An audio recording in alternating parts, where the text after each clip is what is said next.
श्रीमान् वेङ्कटनाथार्यः कवितार्किककेसरी वेदान्ताचार्यवर्यो मे सन्निधत्तां सदा हृदि गुरुभ्यः तद्गुरुभ्यस्य नमो वाकमदीमहे प्रणीमहे च तत्रार्ध्यौ दम्पती जगदाम्पती ज्ञानानन्दमयं देवं निर्मलस्फटिकाकृतिम् आधारं सर्वविद्यानां हयग्रीवमुपास्महे वेदान्तगुरुमुखार्जितवागीशपदारविन्दमधुपालिं श्रीब्रह्मतन्त्रकलिजिन्मणिमालां वन्दिशीयसुमहार्गां पितामहस्यापि पितामहाय प्राचेतसादेशफलप्रदाय श्रीभाष्यकारोत्तमदेशिकाय श्रीशैलपूर्णाय नमो नमस्तात्। कूजन्तं राम रामेति मधुरं मधुराक्षरम् आरुह्य कविताशाखां वन्दे वाल्मीकिकोकिलं वाल्मीकिर्मुनिसिंहस्य कवितावनचारिणः शृण्वन् रामकथानाथं गौनयामि पराङ्गतिं मनोजपं मारुततुल्यवेगं जितेन्द्रियं बुद्धिमतां वरिष्ठं वातात्मजं वानरयूतमुख्यं श्रीरामदूतं शिरसा नमामि। यत्र यत्र रघुनाथकीर्तनं तत्र तत्र कृतमस्तकाञ्जलिं भाष्ववारि परिपूर्णलोचनं मारुतिं नमत राक्षसान्तकं वेदवेद्ये परे पुंसि जाते दशरथात्मजे भेदप्राचेतसादासीत् साक्षात् रामायणात्मना वैदेही सहितं सुरद्रमतले हैमे महामण्टपे मध्ये पुष्पकमासने मणिमये वीरासने स्वस्तितम् अग्रे वाचयति प्रभञ्जनसुते तत्त्वं मुनिभ्यः परं व्याख्यान्तं वरदादिभिः परिवृतं रामं भजे श्यामलं जयत्याश्रितसन्त्रासध्वान्तविध्वंसनोदयः प्रभावान् सीतया देव्या परमव्योमभास्करः। ஸ்ரீமத் ராமாயணத்துக்கே பெருமை என்னன்னா, இந்த சங்கத்திலேயே நம்ம சொல்கிறோம் 30வது வருஷம் கேட்குறோம் அப்படின்னு. அப்போ எத்தனையோ பேர் பாரத தேசத்தில் தினமுமே ராமாயண பாராயணத்தோட ராமாயணத்தை தினமுமே கேட்குறவா இருக்கா. எத்தனை வாட்டி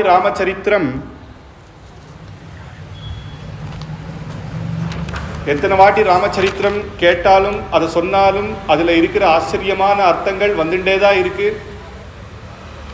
அதுவும் இன்னைக்கும் இத்தனை யுகம் தாண்டி இப்பவும் அந்த அர்த்தங்கள் நமக்கு இப்போ முக்கியமாகவும் தெரியுது. அப்பேற்பட்ட தர்மம் நம்ம வருஷம் 30 வாட்டி கேட்டிருக்கோன்றது ஒன்று. ஒரே வருஷத்தில் ஸ்ரீ பாஷ்யக்காரர் தன்னுடைய மாத்துலரான திருமலை நம்பிகள் கிட்ட 18 வாட்டி ராமாயணம் கேட்டாராம். 18 ரகசியார்த்தங்கள். ராமாயணத்தில் 18 ரகசியார்த்தங்கள். ஒவ்வொரு ரகசியார்த்தத்தை எடுத்து திருப்பி திருப்பி ராமாயணத்தை சொல்லணும். 18 வாட்டி சொன்னேராம் ஸ்ரீ பாஷ்யக்காரர். அப்படின்னா அந்த ராமாயணத்தினுடைய பெருமை நமக்கு தெரியுது. நேற்று ராமருடைய வனவாச பார்த்தோம். எல்லாரும் ஜனங்கள்லாம் ராமர் பின்னாடியே வந்தா அப்படின்னு. இதுல என்ன அப்படின்னா, லக்ஷ்மணரும் கூட வந்தார். ராமர் வனவாசத்துக்கு போறேன்னு ஒன்று சீதை என்ன சொன்னா, கித்வா மன்யத வைதேக, எங்க அப்பா என்ன நினைச்சு பேர் என்னையும் ஆஷிண்டே போகணும் அப்படின்னா. ஆனா லக்ஷ்மணர் பின்னாடி தன்னுடைய மனைவி வரேன்னு சொல்லவே இல்லை. அதுதான் ஊர்மிளா யாரு, அதே சீதையுடைய தங்க தான். அதே அந்த அம்மாவும் சொல்லியிருக்கலாம் இல்லையா, கித்வா மன்யத வைதேக, என்னையே கூட்டுண்டு போல அப்படின்னு. ஆனா அதுதான் தர்மத்தை புரிஞ்சு வச்சுட்டு இருக்கா. ராமன் பித்ருவாக்கிய காரணமாக வனவாசத்துக்கு போறார், அதனால சீத்தை கூட வரேன்றா. லக்ஷ்மணர் அண்ணாவுக்கு கைங்கரியம் பண்றதுக்காக போறார்.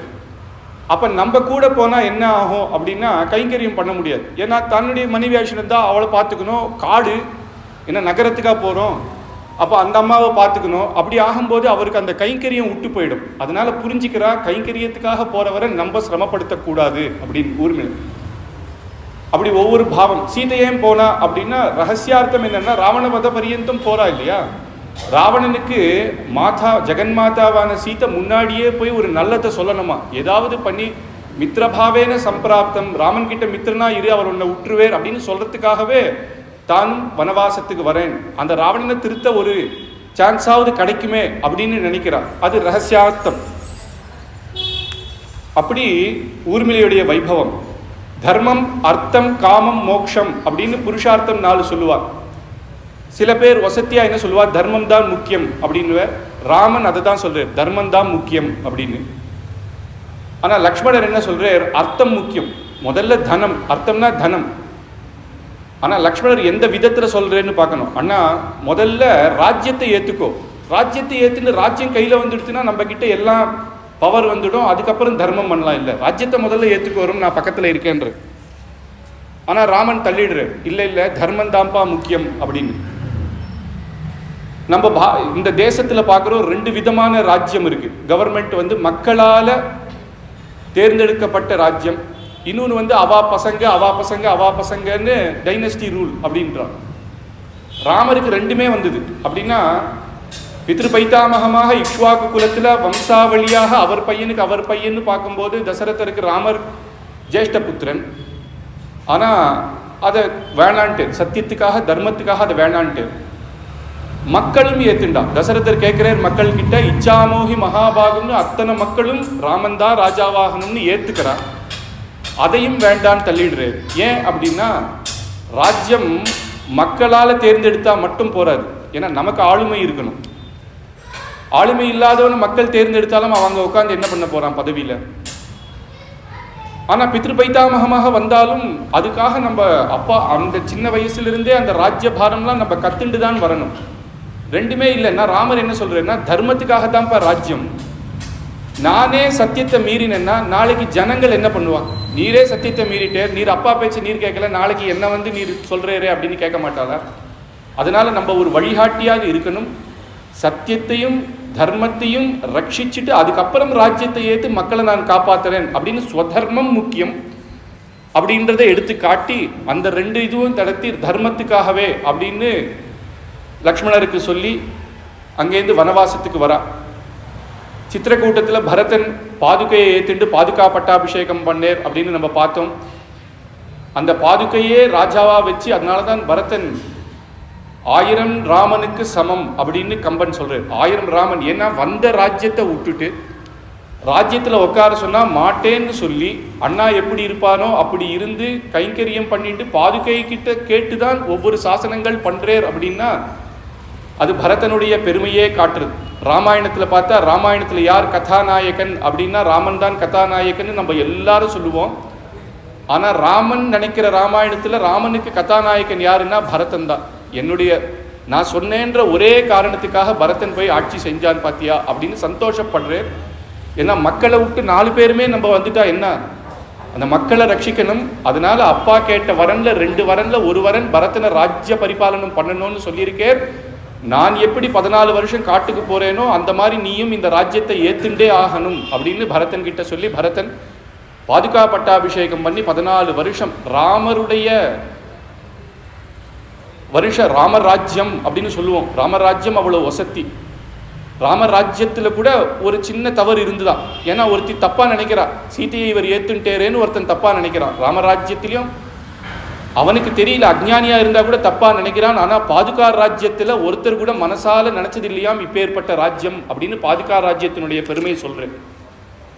மேற்கொண்டு ராமன் சொல்றார் லக்ஷ்மணன் கிட்ட, சித்திரக்கூட்டத்தில் இனிமேல் இங்க இருக்கிறதுக்கு இல்லப்பா, எனக்கு இங்க மொத்தமா பரதனுடைய ஞாபகமாவே இருக்கு. அந்த குழந்தை ஓடி வந்து இங்க விழுந்து அவன் அழுது என்னை திருப்பி வரணும்னு சொல்றதே எனக்கு திருப்பி திருப்பி ஞாபகமாக இருக்கு. இந்த ஸ்தலத்துல இப்ப வேண்டாம், நம்ம மேற்கொண்டு வனவாசத்துக்கு போவோம் அப்படின்னு அங்கேருந்து இன்னும் அதிகமாக வேற இடத்துல சஞ்சாரம் பண்ணிட்டு இருக்காளாம். ராமன் முதல்ல நடுவில் சீத்தை, பின்னாடி லக்ஷ்மணன், இப்படியே போறான். ஏன்னா சீத்தைக்கு காவலனாக முன்னாடியும் பின்னாடியும் இருக்கணும் அப்படின்னு. அங்கே வந்து அத்ரி ரிஷியினுடைய ஆசிரமத்துக்கு, மகரிஷியினுடைய ஆசிரமத்துக்கு போறா. ரொம்ப வயசானவர், மகா தபஸ்வி. அந்த அத்ரி மகரிஷியினுடைய தர்ம பத்னி அனசூயிக்கு ரொம்ப வயசானவள். ஆனால் ராமலக்ஷ்மணரை பற்றி ராம சீதாவெல்லாம் கேள்விப்பட்டு எப்பயுமே ராமருடைய கல்யாணத்தில், சீதாராம கல்யாணத்தில் ராமனை போய் அங்கே போய் பார்க்கணும்னு ஆசை. ரிஷிக்கிட்ட சொல்கிறேன், ரிஷி வயசான காலத்தில் என்ன அதெல்லாம் என்ன, எதுக்கு நம்ம இங்கே இருக்கலாம், அவளே ஒரு நாள் வருவா, கவலைப்படாத அப்படின்னு சொல்லிகிட்டே இருந்தாராம். அப்படி இருக்கும்போது அத்ரி மகரிஷி சொல்கிறார், சீதாதேவியை நீ போய் அனசூயை பார்த்துட்டு வாமான்னு. அனசூய மகாபதிவிரத, மகா ஞானி. உடனே சீத்தையும் போய் அனசூயை சேவிக்கிறான். சேவிச்ச உடனே அனசூயை கொண்டாடுறா. சந்தோஷப்பட்டு அந்த குட்டி குழந்தைய கட்டிப்பிடிச்சு, பர்த்தாவுக்கு ஒரு வனவாசம் அப்படின்னு ஒன்று ஓடி வந்தியேம்மா, நாங்கள்லாம் ரிஷிகள் இப்படி இருந்தோம் அப்படின்றது விட்டுட்டு இந்த சின்ன வயசுல கல்யாணமாகி ராஜ குடும்பத்தில் இருந்து ஆனால் பர்த்தாவுக்காக வனவாசத்துக்கு நீ வந்தியே எப்பேற்பட்ட பெருமை அப்படின்னு சொல்கிறான். யுக்த்வா ஞாதி ஜனம் சீதே மானமிருத்திம் ச மானினி அவருத்தம் வனே ராமம் திருஷ்டியாத்வானுகச்சசி. கூடவே வந்தியே எப்பேற்பட்டவள் நீ அப்படின்னு ஒன்று சீத்தை சொல்கிறாளாம். இதில் என்ன பெருமை? ராமன் வனவாசத்துக்கு வந்தேன்னு தர்மபத்தினி நான் வரலன்னா அதுக்கு நான் வெக்கம்தான் படணும். ஏன்னா அந்த ஊர் ஜனங்கள்லாம் வந்தாலாம், அங்கே இருந்த பட்சிகள்லாம் கூட அழுதுதான், மரங்கள்லாம் கூட புஷ்பம்லாம் வாடி போயிடுதான். இதை பிற்காலத்தில் சொல்கிறார் ராமர். எல்லாரையும் வைகுண்டத்துக்கு நீங்கள் யார் யாரெல்லாம் வரணுமோ ஆஷிட்டு வாண்டார். உடனே பிரம்மா பார்த்தார், சுவாமி இது நியாயமா? உங்கள் ஊரில் இருந்தா அப்படின்றதுக்காக எல்லாரையும் வைகுண்டத்தை ஏற்றிடலாமா? அதுக்குன்னு ஒரு தர்மம் இருக்குல்ல. அவள் பக்தியோகம் பண்ணாளா சரணாகதி பண்ணாளா அப்படின்னா உடனே பகவான் சொல்கிறார், அதெல்லாம் இருக்கட்டும்பா, நான் வனவாசத்துக்கு போகிறேன்னு உன்னை தன்னுடைய வீடு சொத்து சொகத்தை எல்லாத்தையும் விட்டு என் பின்னாடி வந்தாலே அப்போ இவாளை கரையேற்றணும், அது என்னுடைய கடமை அப்படின்னார. சரி, அவள் உங்கள் பின்னாடி வந்தா புஷ்பம் எல்லாம் புல் எறும்பு புஷ்பம் செடி கொடி மரத்துக்கெல்லாம் எதுக்கு அப்படின்னா நான் 14 வருஷம் இல்லைன்னு அத்தனையும் வாடி போயிடுதான். பசு பட்சியெல்லாம் கூட அப்படி அழுதுதான். நம்ம காட்டில் பிறக்கலையே, காட்டில் இப்போ அந்த காட்டு ஜந்துக்களுக்கெல்லாம் பாரு ராமருடைய அனுகிரகம் உண்டு, நமக்கு இல்லையே அப்படின்னு என்னுடைய வருகைக்காக காத்திருந்தது இல்லையா, அதையும் நான் கரை சேர்க்கணும் அப்படின்னு. அந்த மாதிரி அப்பேற்பட்டவாள்லாம் கூட வரும்போது நான் வந்தது ஒரு பெருமையே கிடையாது அப்படின்னு சீத்தை சொல்கிறா. அந்த அம்மா வயசான அம்மா குழந்தையா இருந்தாலும் எவ்வளவு அழகாக பேசுகிற அப்படின்னு. துස්සீலஹா துர்பகா விருத்தஹா ஜடஹா ரோகிஹி. கல்யாணமானவன்னு பர்த்தாக்கு வியாதி வந்துருத்துன்னோ மகா துஷ்டன்னோ அப்பேற்பட்டவாலேயே சில பேர் தர்மபத்னி அவளை வச்சுண்டு அவளை எப்படியாவது கரையேற்றணும்னு நினைக்கிறவா இருக்கும்போது இப்பேற்பட்ட சகல குணங்களும் இருக்க ராமன் பின்னாடி நான் வந்தேன்றது ஒரு பெருமையே கிடையாது அப்படின்னு சொல்கிறான். அதிலிருந்து அந்த அம்மா ஒவ்வொருத்தர் பெரியவா கேட்கும்போது சீதையை கேட்குறா, உன்னுடைய கல்யாண வைபவத்தை சொல்ல, உன் கல்யாணத்துக்காக நான் வந்தேன். யாரெல்லாம் சீதா கல்யாணத்தில் அன்றைக்கி வர முடியலையோ அவளுக்கெல்லாம் இப்போ சீதா கல்யாணம் ரிப்பீட். ராமாயணத்தில் 2வது வாட்டி சீதையே சொல்கிறா சீதா கல்யாணம். ராமருடைய ஜனனத்திலேருந்து சரித்திரம் வந்துட்டு இருக்கு. சீதாதேவி அவதாரம்லாம் இல்லை, நேரம் வந்து பானம் எடுத்தா சீத்தை வந்து மாலை போட்டான்னு தான் கேட்டோம். ஆனால் இந்த இடத்துல சீத்தை தன்னுடைய பிறந்ததுலேருந்தே சரித்திரத்தை எடுத்து சொல்கிறான். உன்னுடைய கல்யாணத்துக்கு எங்களால் வர முடியல, உன் கல்யாணம் தான் எப்படி நடந்ததுன்னு கேட்குறான்.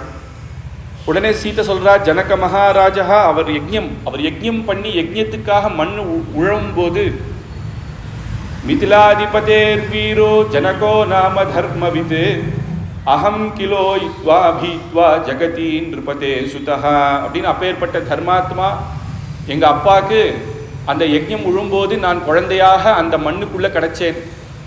உடனே எடுத்து அப்பா சந்தோஷமாக, அப்பாவுக்கும் குழந்தை இல்லை, என்னை எடுத்து பார்த்தேன். ஆகாசத்திலிருந்து ஒரு வாக்கு, அந்தரிக்ஷச வாக்யுக்தா பிரதிமாமானுஷி கிலா ஏவமே தத் நரபதே தர்மேண தனயா தவ. உன்னுடைய குழந்தையாகவே அபிமானிச்சு உன்னுடைய குழந்தையாகவே வள அப்படின்னு ஆகாசத்தில் ஒரு சப்தம் கேட்டுதான் ஜனகராஜர் சந்தோஷப்பட்டு அந்த குழந்தையை வளர்க்குறது. 6 வயசான உடனே எல்லாரும் வந்துட்டாலாம், குழந்தை கல்யாணம் பண்ணி கொடு, குழந்தை கல்யாணம் பண்ணி கொடுன்னு ஒவ்வொருத்தராக வரான். வேண்டாம் வேண்டான்னு எவ்வளோ நாள் தான் சொல்கிறது, என்னன்னு சொல்கிறது. ஜனகரோ மகா ஞானி, அவருக்கு தெரியும் சாட்சாத் மகாலட்சுமியே பூமியிலேருந்து ஒரு குழந்தை கிடைப்பாளா அப்படின்னா அயோனிஜையாக அப்பேற்பட்ட அப்ராக்கிருத சரீரமுள்ள அப்பேற்பட்ட குழந்தையாச்சே, அவருக்கு அப்பேற்பட்ட பகவானே வந்து கல்யாணம் பண்ணணும் அப்படின்னு இவாக்கிட்ட சொல்ல. அது அப்படிலாம் சொன்னால் யார் கேட்பாங்க? உடனே சொன்னார், சிவதனுஷை யார் பங்கம் பண்ணுறா, சிவதனுஷை யார் எடுக்கிறாளோ அவளுக்கு தான் நான் தருவேன். சிவதனுஷை சாமானியவர்களால் எடுக்க முடியாது அப்படின்னு ஜனகருக்கு சத்தியமாக தெரியும். இதை எடுக்கணும்னா ஒன்று சிவபெருமான் எடுக்கணும், இல்லை பகவான் சாட்சாத் பகவான், அதனால வேற யாராலையும் முடியாது. அதனால அந்த இதை அப்படியே சொல்கிறேன். உடனே அந்த சிவதனுர் பங்கம் பண்ணேர் ராமர் வந்து உடனே அனசூயை கிட்ட சொல்கிறா, ஒரு குழந்தை போலேயே ஒரு பெண்ணாக சொல்கிறா, மா பாருங்க, நான் மாலை போட போனேன் ராமன் கிட்ட, இல்லை இல்லை அப்பா சொன்னாதான் கேட்பேன்னு சொல்லிட்டேர் இவர் அப்படின்னு. அப்பா சொன்னாதான் கேட்பேன்னு உடனே ஜனகராஜா சந்தோஷப்பட்டேர். உடனே அவர் ஆட்சிண்டு வந்து அந்த கல்யாணம் நடந்தது அப்படின்னு அந்த கல்யாணத்தினுடைய சரித்திரம். இயம் சீதா மமசுதா சகதர்மச்சரீதவ அப்படின்னு ஆச்சரியமாக அந்த சரித்திரத்தெல்லாம் சொல்கிறான். அனசூய சந்தோஷப்பட்டா, அந்த கல்யாண கோலத்தில் உன்னை பார்க்கணும். ராமரை அலங்காரம் பண்ண முடியாது, ஏன்னா வனவாசத்துக்கு அவர் சத்திய பரிபாலகனும் ஜட்டாச்சீரனாக தான் இருக்கணும் அப்படின்ட்டு.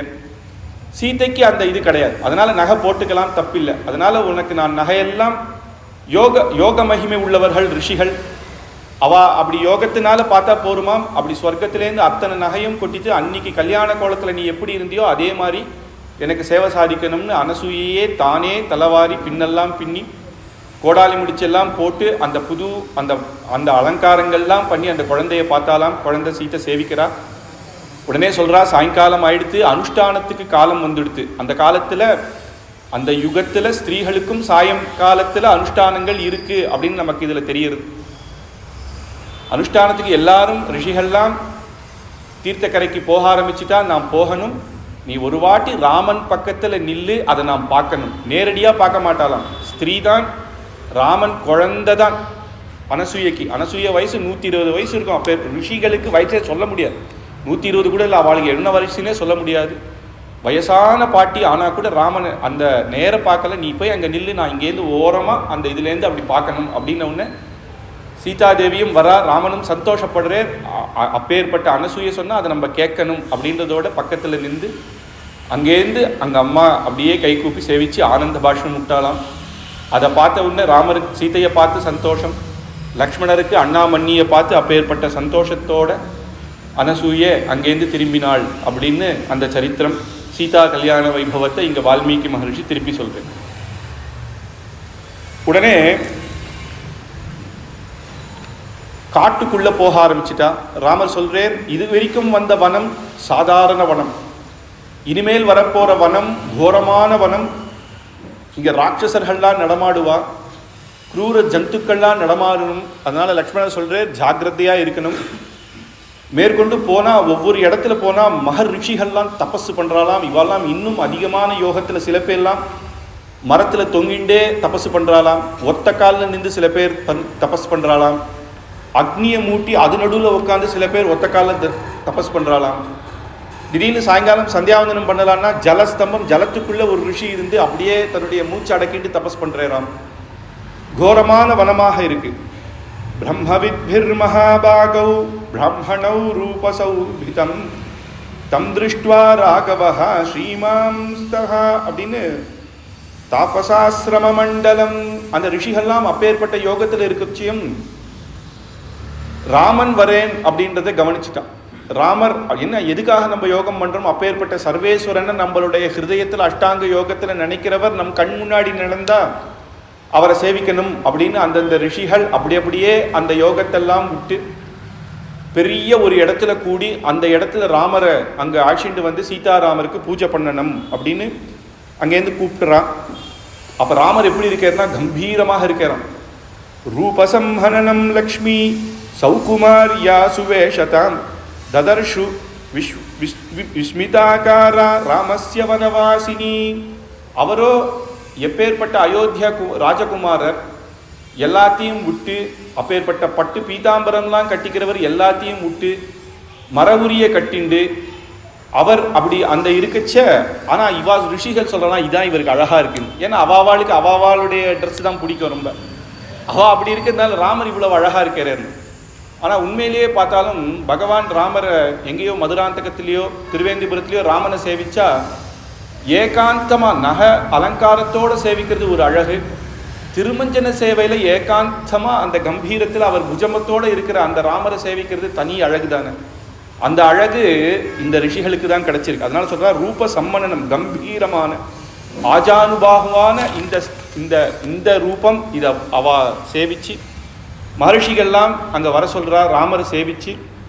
ஆனால் மகர்ஷிகளை அவரை சேவிக்க உடலையாம் ராமரே சீதையோட எல்லாரையும் சேவிச்சு.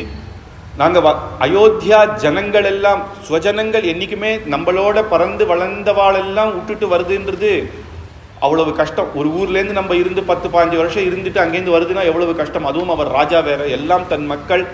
ஆனால் அது விட்டு வரும்போதும் இங்கே இப்பேற்பட்ட ரிஷிகள் கூட இருக்கிறது எனக்கு ரொம்ப சந்தோஷத்தை தருது அப்படின்னு ராமர் சொல்லி உடனே புஷ்பம் ஃபலம்லாம் கொண்டு வந்து ராமருக்கு எல்லாரும் கொடுக்குறாளாம்.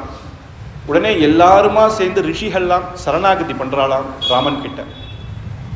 ரிஷிகளாக இருக்கிறதுனால நம்ம மனுஷர்கள்னா நம்ம உடனே கேட்டுருவோம். பகவான் கிட்ட போகும்போது எனக்கு இது வேணும், எனக்கு பைசா வேணும், ஏதோ ஒன்று கேட்டுருவோம். ஆனால் அவள் வாயை திறந்து கேட்க மாட்டா. ஆனால் அவளுக்கு கஷ்டம் என்ன அப்படின்னா, அந்த காட்டில் இருக்கிறதுனால மகா ராட்சசர்கள்லாம் ரொம்ப இம்சை பண்ணுறான். ஆனால் அதை கூட பெருமாள் கிட்ட போய் நம்ம ஏன் இதை கேட்கணும்? அவரா அனுகிரகம் பண்ணணும், நம்ம போய் இந்த ராட்சசர் இருக்கானேன்னு சொல்லவே கூடாதுன்னு. ஆனால் சரணாகதி பண்ணுறாலாம் ஆச்சரியமா. தர்மபலோ ஜனஸ்யாஸ்ய சரண்யஸ்த்வம் மகாயசஹ பூஜனீயஸ்ய மான்யஸ்ய ராஜா தண்டதரோ குருஹு நகரஸ்தோ வனஸ்தோ வா த்வன்னோ ராஜா ஜனேஸ்வரஹ. நீர் அயோத்தியாதிபதி, நகரத்தில் இருந்தால் மட்டும்தான் நீர் ராஜான்னு கிடையாது. இந்த காடுமே அந்த அயோத்தியைக்கு சேர்ந்தது தானே. இந்த பிரதேசத்தில் நான் ராஜானா நான் நகரத்தை மட்டும் பார்த்துப்பேன், அதுக்குள்ளே இருக்கிற காடு பார்த்துக்க மாட்டேன்னு சொல்ல முடியாது. அதனால நகரத்துக்கும் நீ ராஜா, வனத்துக்கும் நீரே ராஜா அப்படிங்கிறார். இதுக்கு இன்னொன்று ஒரு அர்த்தமும் உண்டு. நகரம் அப்படின்னா ஸ்ரீ வைகுண்டமம், வனம் அப்படின்னா நம்ம இங்கே இருக்கிற இந்த சம்சாரம் கோரம், இது வனம். அயோத்தியன்றது நகரம். அதனால நீ வைகுண்டத்துக்கும் நீதான் சாட்சாத் பகவான், இந்த பூமியிலையும் சாட்சாத் பகவான். நீ எங்களையும் காப்பாற்றணும். நித்திய சூரிகளுக்கும் முக்தாத்மாக்களுக்குமே அனுகிரகம் பண்ணா போராது, இங்கேயும் இந்த சம்சாரத்தில் தவிக்கிற எங்களையும் நீரே அனுகிரகிக்கணும் அப்படின்னு சொல்லி, ன்யஸ்ததண்டா வயம் ராஜா ஜிதः க்ரோதா ஜிதேந்திரியः ரக்ஷிதவ்யாஸ்த்வ கர்ப்பபூதாஸ்தபோதனாः அப்படின்னு சரணாகதியிலேயே 2 விதமான சரணாகதி இருக்கு. மர்க்கட்ட சிசுரீதி, மார்ஜால சிசுரீதி அப்படின்வாங்க. அதுக்கு ஒரு உதாரணமாக சொல்லுவா குரங்கு. குரங்கு என்ன பண்ணணும்னா, அம்மா குழந்தை குரங்கு என்ன பண்ணும், குழந்தை தான் அம்மாவை பிடிச்சிக்கும், அதை பிடிச்சிக்கும். அம்மா இங்கேருந்து அங்கே தாவிண்டே இருக்கும். அந்த மாதிரி பகவானுடைய திருவடியை நம்ம பிடிச்சிக்கணும், பகவான் அனுகிரகம் பண்ணுவான். நம்ம தான் அவன் திருவடியை கெட்டிமா பிடிச்சிக்கணும் அப்படின்னு சில பேர். பூனை ஒன்று இருக்குது, அது என்ன பண்ணணும்னா, அது குழந்தைக்கு இப்படி போகணும்னு தெரியாது, சாப்பிட தெரியாது. இங்கேருந்து ஒரு இடத்துக்கு போகணுன்னா அந்த அம்மா பூனை தான் அது கழுத்தை பிடிச்சி எடுத்துகிட்டு போய் வைக்கும். அது பிடிச்சிக்காது. அவன் என்னை பார்த்துக்கணும், நான் அவனுடைய குழந்தை, என்னை பார்த்துக்கிறது அவனோட பொறுப்பு, நீயே பார்த்துக்கணும் அப்படின்னு சொல்லுவான். ஆனால் இங்கே ரிஷிகள் என்ன சொல்கிறான்னா, இதுவும் கிடையாது அதுவும் கிடையாது. நாங்கள் என்னன்னா கர்ப்பபூதா ஸ்தபோசனா, கர்ப்பத்தில் இருக்க குழந்தை, கர்ப்பத்தில் இருக்க குழந்தைக்கு எதுவுமே தெரியாது, பிடிச்சிக்கவும் தெரியாது.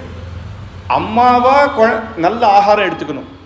அந்த 10 மாதம் அம்மா தன்னுடைய உடம்பு பார்த்துக்கணும். ஏன்னா உள்ளே இருக்கிற குழந்தைக்காக. அதுக்கு அழவும் தெரியாது, அதுக்கு கேட்கவும் தெரியாது.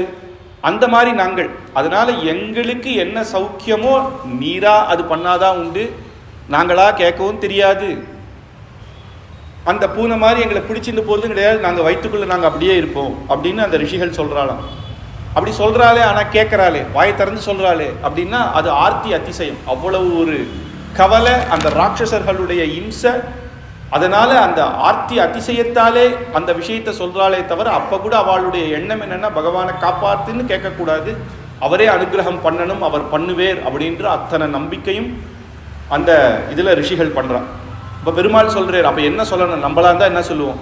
நம்மளை காப்பாற்றினா பண்ண முடியாதுன்னு சொல்லுவா. சில பேர் நான் பண்ணுறேன்டா என்ன கவலை அப்படின்னு சொல்லுவா. ஆனால் அவர் சொல்கிறார், 2 கைகளும் கூப்பிச்சுண்டு எனக்கு ஒரு பெரிய கட்டாட்சம், ஏதோ வனவாசத்தில் சும்மா இருக்கணும்னு நினச்சா இப்பேற்பட்ட ரிஷிகளுக்கு கைங்கரியம் பண்ண பெரிய பாக்கியம் எனக்கு கிடைச்சிது அப்படின்னு ராமர் சொல்கிறார். அதுதான் ராமனுடைய குணம். அதுக்கப்புறம் மேற்கொண்டு போகிறான். விராதன்னு ஒரு ராட்சசன், ஒரு அசுரன். அவன் எப்படி வரான்னா, 3 சிம்ஹா சதுரோ வியாக்ரான் தியௌ விருஷௌ விருஷதாந்தசா சவிஷ்யானாம் வசாதிக்தம் கஜஸ்ய ச சிரோ மஹத். கையில் பெரிய சூலம், அதில் ஒரு சிம்மத்தினுடைய முகம், ஒரு பக்கம் யானையினுடைய தந்தங்கள், ஒரு 10 பன்னிகள், இதெல்லாம் போட்டுட்டு மேலே போட்டுட்டு மகா கொடூரமான ஒரு ராட்சசன் வந்துட்டு இருக்கான். இவன் வந்த உடனே இவா 3 பேரும் பார்த்தான். ராமலட்சுமணர்களை பார்த்தா, நீங்களும் உங்களை பார்த்தா ரிஷி மாதிரி இருக்குது, ஒரு பொண்ணை வேற எங்கேயோ கூட்டுன்னு வந்திருக்கீங்க, எங்கே கடத்தின்னு வந்துட்டீங்களா, இங்கே எதுக்கு ஸ்திரீ, நீங்கள் யாருன்னா உங்களுக்கு எதுக்கு இந்த ஸ்திரீன்னு சீதாதேவியை தூக்கிட்டு ஓடிட்டேறான். அதை பார்த்த உடனே ராமலட்சுமணர்கள் பின்னாடியே யுத்தம் பண்ணுறா. அவளோட யுத்தம் பண்ண முடியல. அதனால சீதாதேவியை விட்டுட்டு ராமலட்சுமணர் 2 பேரையும் தூக்கிட்டு அவன் ஓட ஆரம்பிச்சிட்டான். ராமனும் சொல்கிறே, நம்ம போகிற வழியில் தானே போகிறான், கொஞ்ச நாள் ஓடட்டும், பரவாயில்ல, நமக்கு ஒரு வாகனம் கிடச்சிது, நடந்துட்டு வரத்துக்கு இவன் கிடைச்சான், தூக்கின்னு போட்ட கொஞ்சம் தூரம். ஆனால் சீதாதேவி ஓடி வந்து அலறதை பார்த்து இனிமேல் சீத்தை தாங்க மாட்டான்னு உடனே லக்ஷ்மணான்ற 2 பேரும் தன்னுடைய கத்தியை எடுத்து 2 பக்கம் 2 கைகளை துண்டிச்சிட்டாலாம். துண்டிச்ச ஒன்று ஆச்சரியப்பட்டாராம்.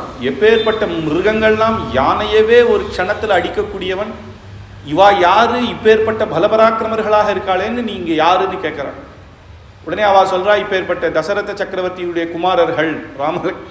ராமர்கிட்ட அதான் ஒரு குணமே, அவன் ராட்சசன், அவன் ஏதோ கேட்டு போறான்னு சண்டை போடாம அவர்கிட்ட தசரத சக்கரவர்த்தி குழந்தைப்பா, நாங்கள்லாம் ராமலக்ஷ்மணர்கள் அப்படின்னு அந்த இடத்துலையும் வினயமாவே சொல்றார் ராமர்.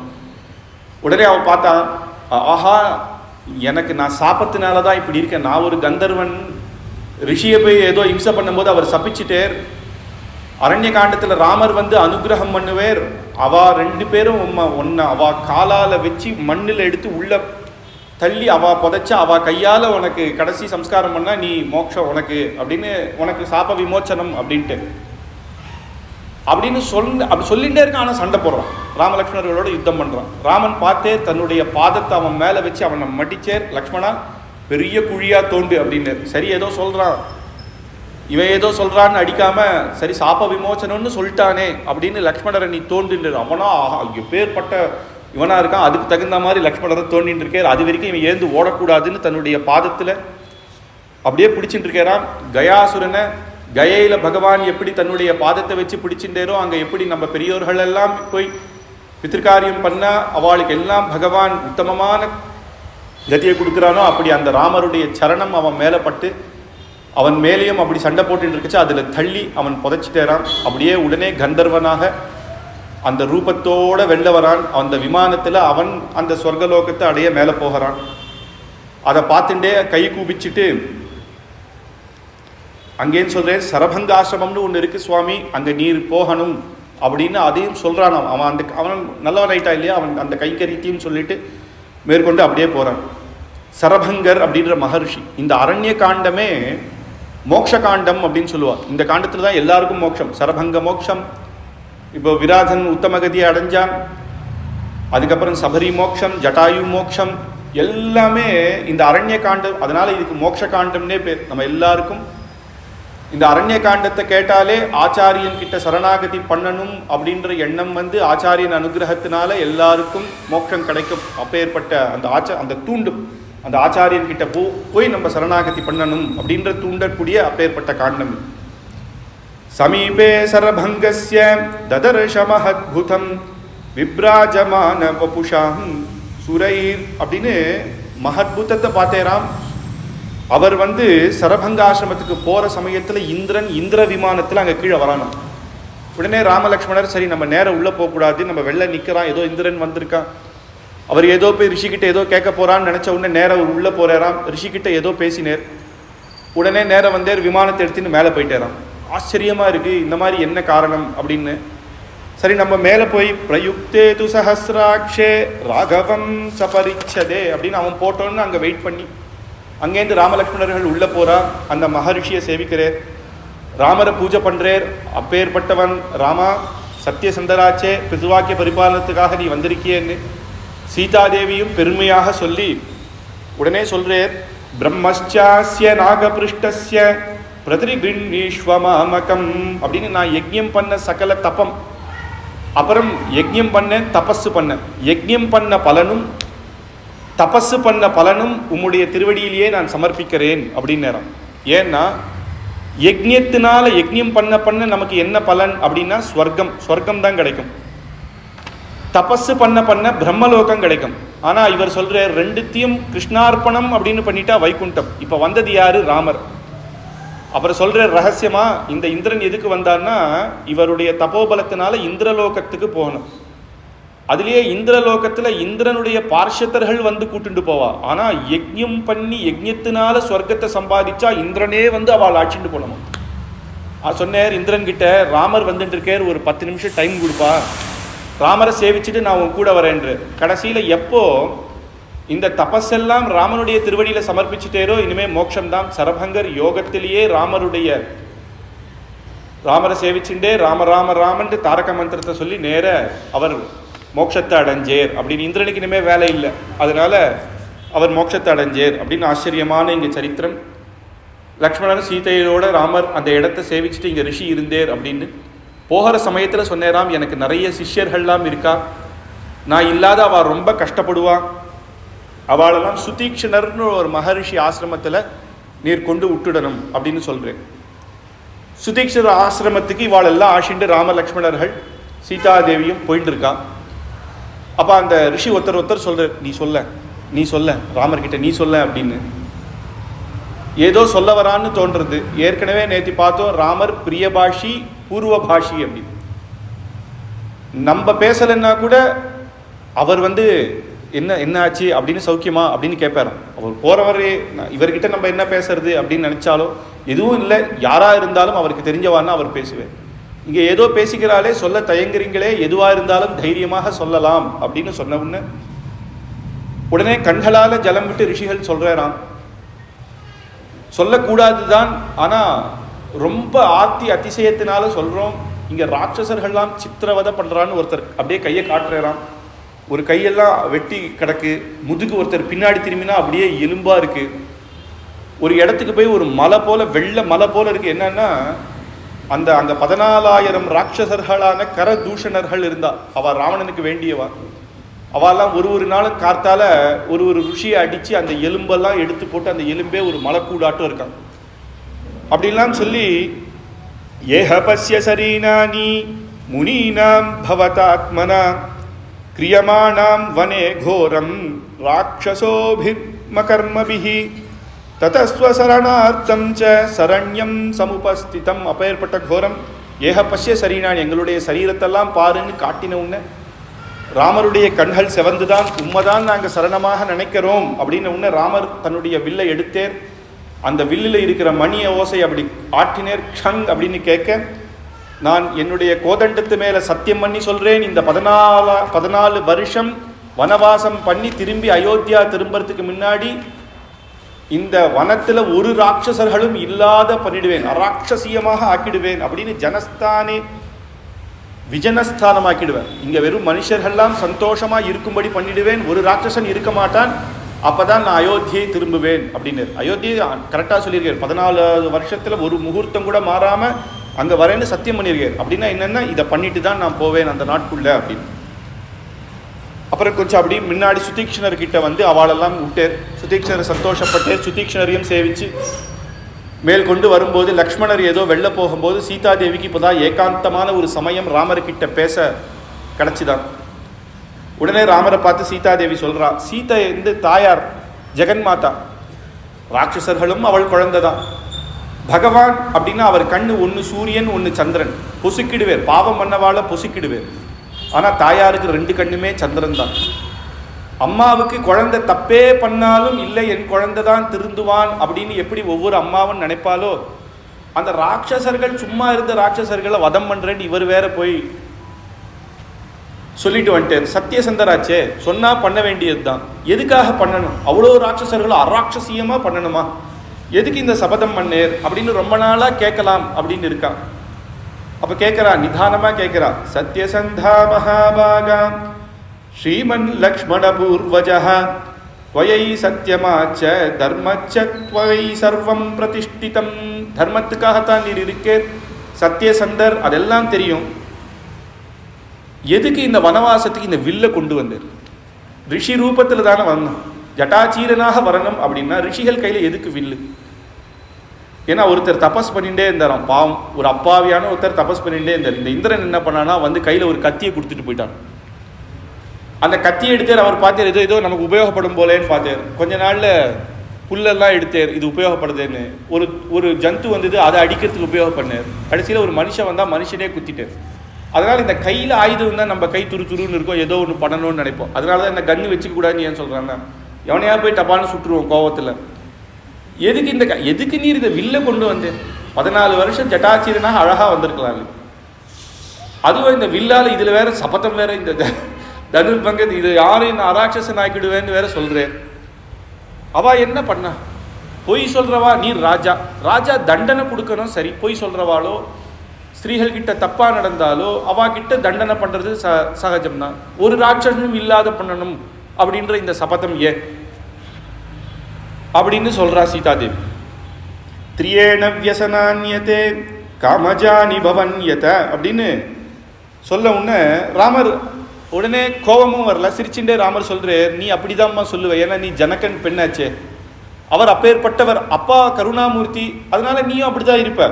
குலே வியபதி சந்திய, உன் குலம் அப்படி. ஆனா ஒண்ணு, உங்க அப்பாவுக்கு தெரிஞ்ச தர்மம் உனக்கும் தெரியும். இங்க க்ஷத்ரியர்கள் கையில எதுக்கு ஆயுதம் வச்சிருக்கா அப்படின்னா, ஆர்த்த சப்தோ நாபூ, ஐயோ அம்மான்னு ஒத்தனும் கதறக்கூடாதான், அது பக்கத்துல இருந்தா அவனை ரட்சிச்சிடணும். அதனால இந்த ராட்சசர்கள் எல்லாம் என்ன சும்மாவா இருக்கா? ஒரு ருஷியும் சும்மா விடாம அவளை போட்டு அடிக்கச்ச, அஹிம்சா பரமோ தர்மஹான்னு நம்ம உக்காந்தா அதை விட ஒரு ஹிம்சை எதுவுமே கிடையாது. பக்கத்துல ஒருத்தனை ஹிம்சை பண்ணிட்டு இருக்கான், நான் பார்த்துட்டு நமக்கு என்ன அஹிம்சா பரமோ தர்மஹா அப்படின்னு கண்ணை மூடிட்டு உட்கார்றவோட அயோக்கியத்தும் எவனுமே கிடையாது. ராமர் சொல்றார், சில பொய்யுமே சத்தியம் தான். பொய் சொல்றோம் இல்லையா, சிலதுக்கு பொய் சொல்லலாமா? என்ன அப்படின்னா, இப்போ ஒரு பெண்ணை 4 பேர் துரத்திட்டு வரா அப்படின்னா, அந்த பொண்ணை காப்பாத்துறதுக்காக வந்து ஒழிஞ்சிக்கிறான், நம்ம பார்த்து இல்லைன்னா வரான், எங்க இருக்கா ஆவான்னா, எங்களுக்கு தெரியல, இந்த பக்கமே வரல அப்படின்னு ஒரு பொய்யை தானே சொல்றான். இல்லை இல்லை இல்லை, நான் சத்தியத்தை தான் பேசுவேன் அப்படின்னு இருந்தா அப்ப அது சத்தியமே ஆயிடாது. மிலிட்ரி, ஒரு தேசத்துக்காக ஒரு மிலிட்ரி இருக்கான்னா அவ எதுக்கு இருக்கா? பாரத தேசத்துல நம்ம சொல்றோம் அஹிம்சை தான் அப்படின்னு காந்தி காலதான் அந்த இடத்துல சொல்றோம்.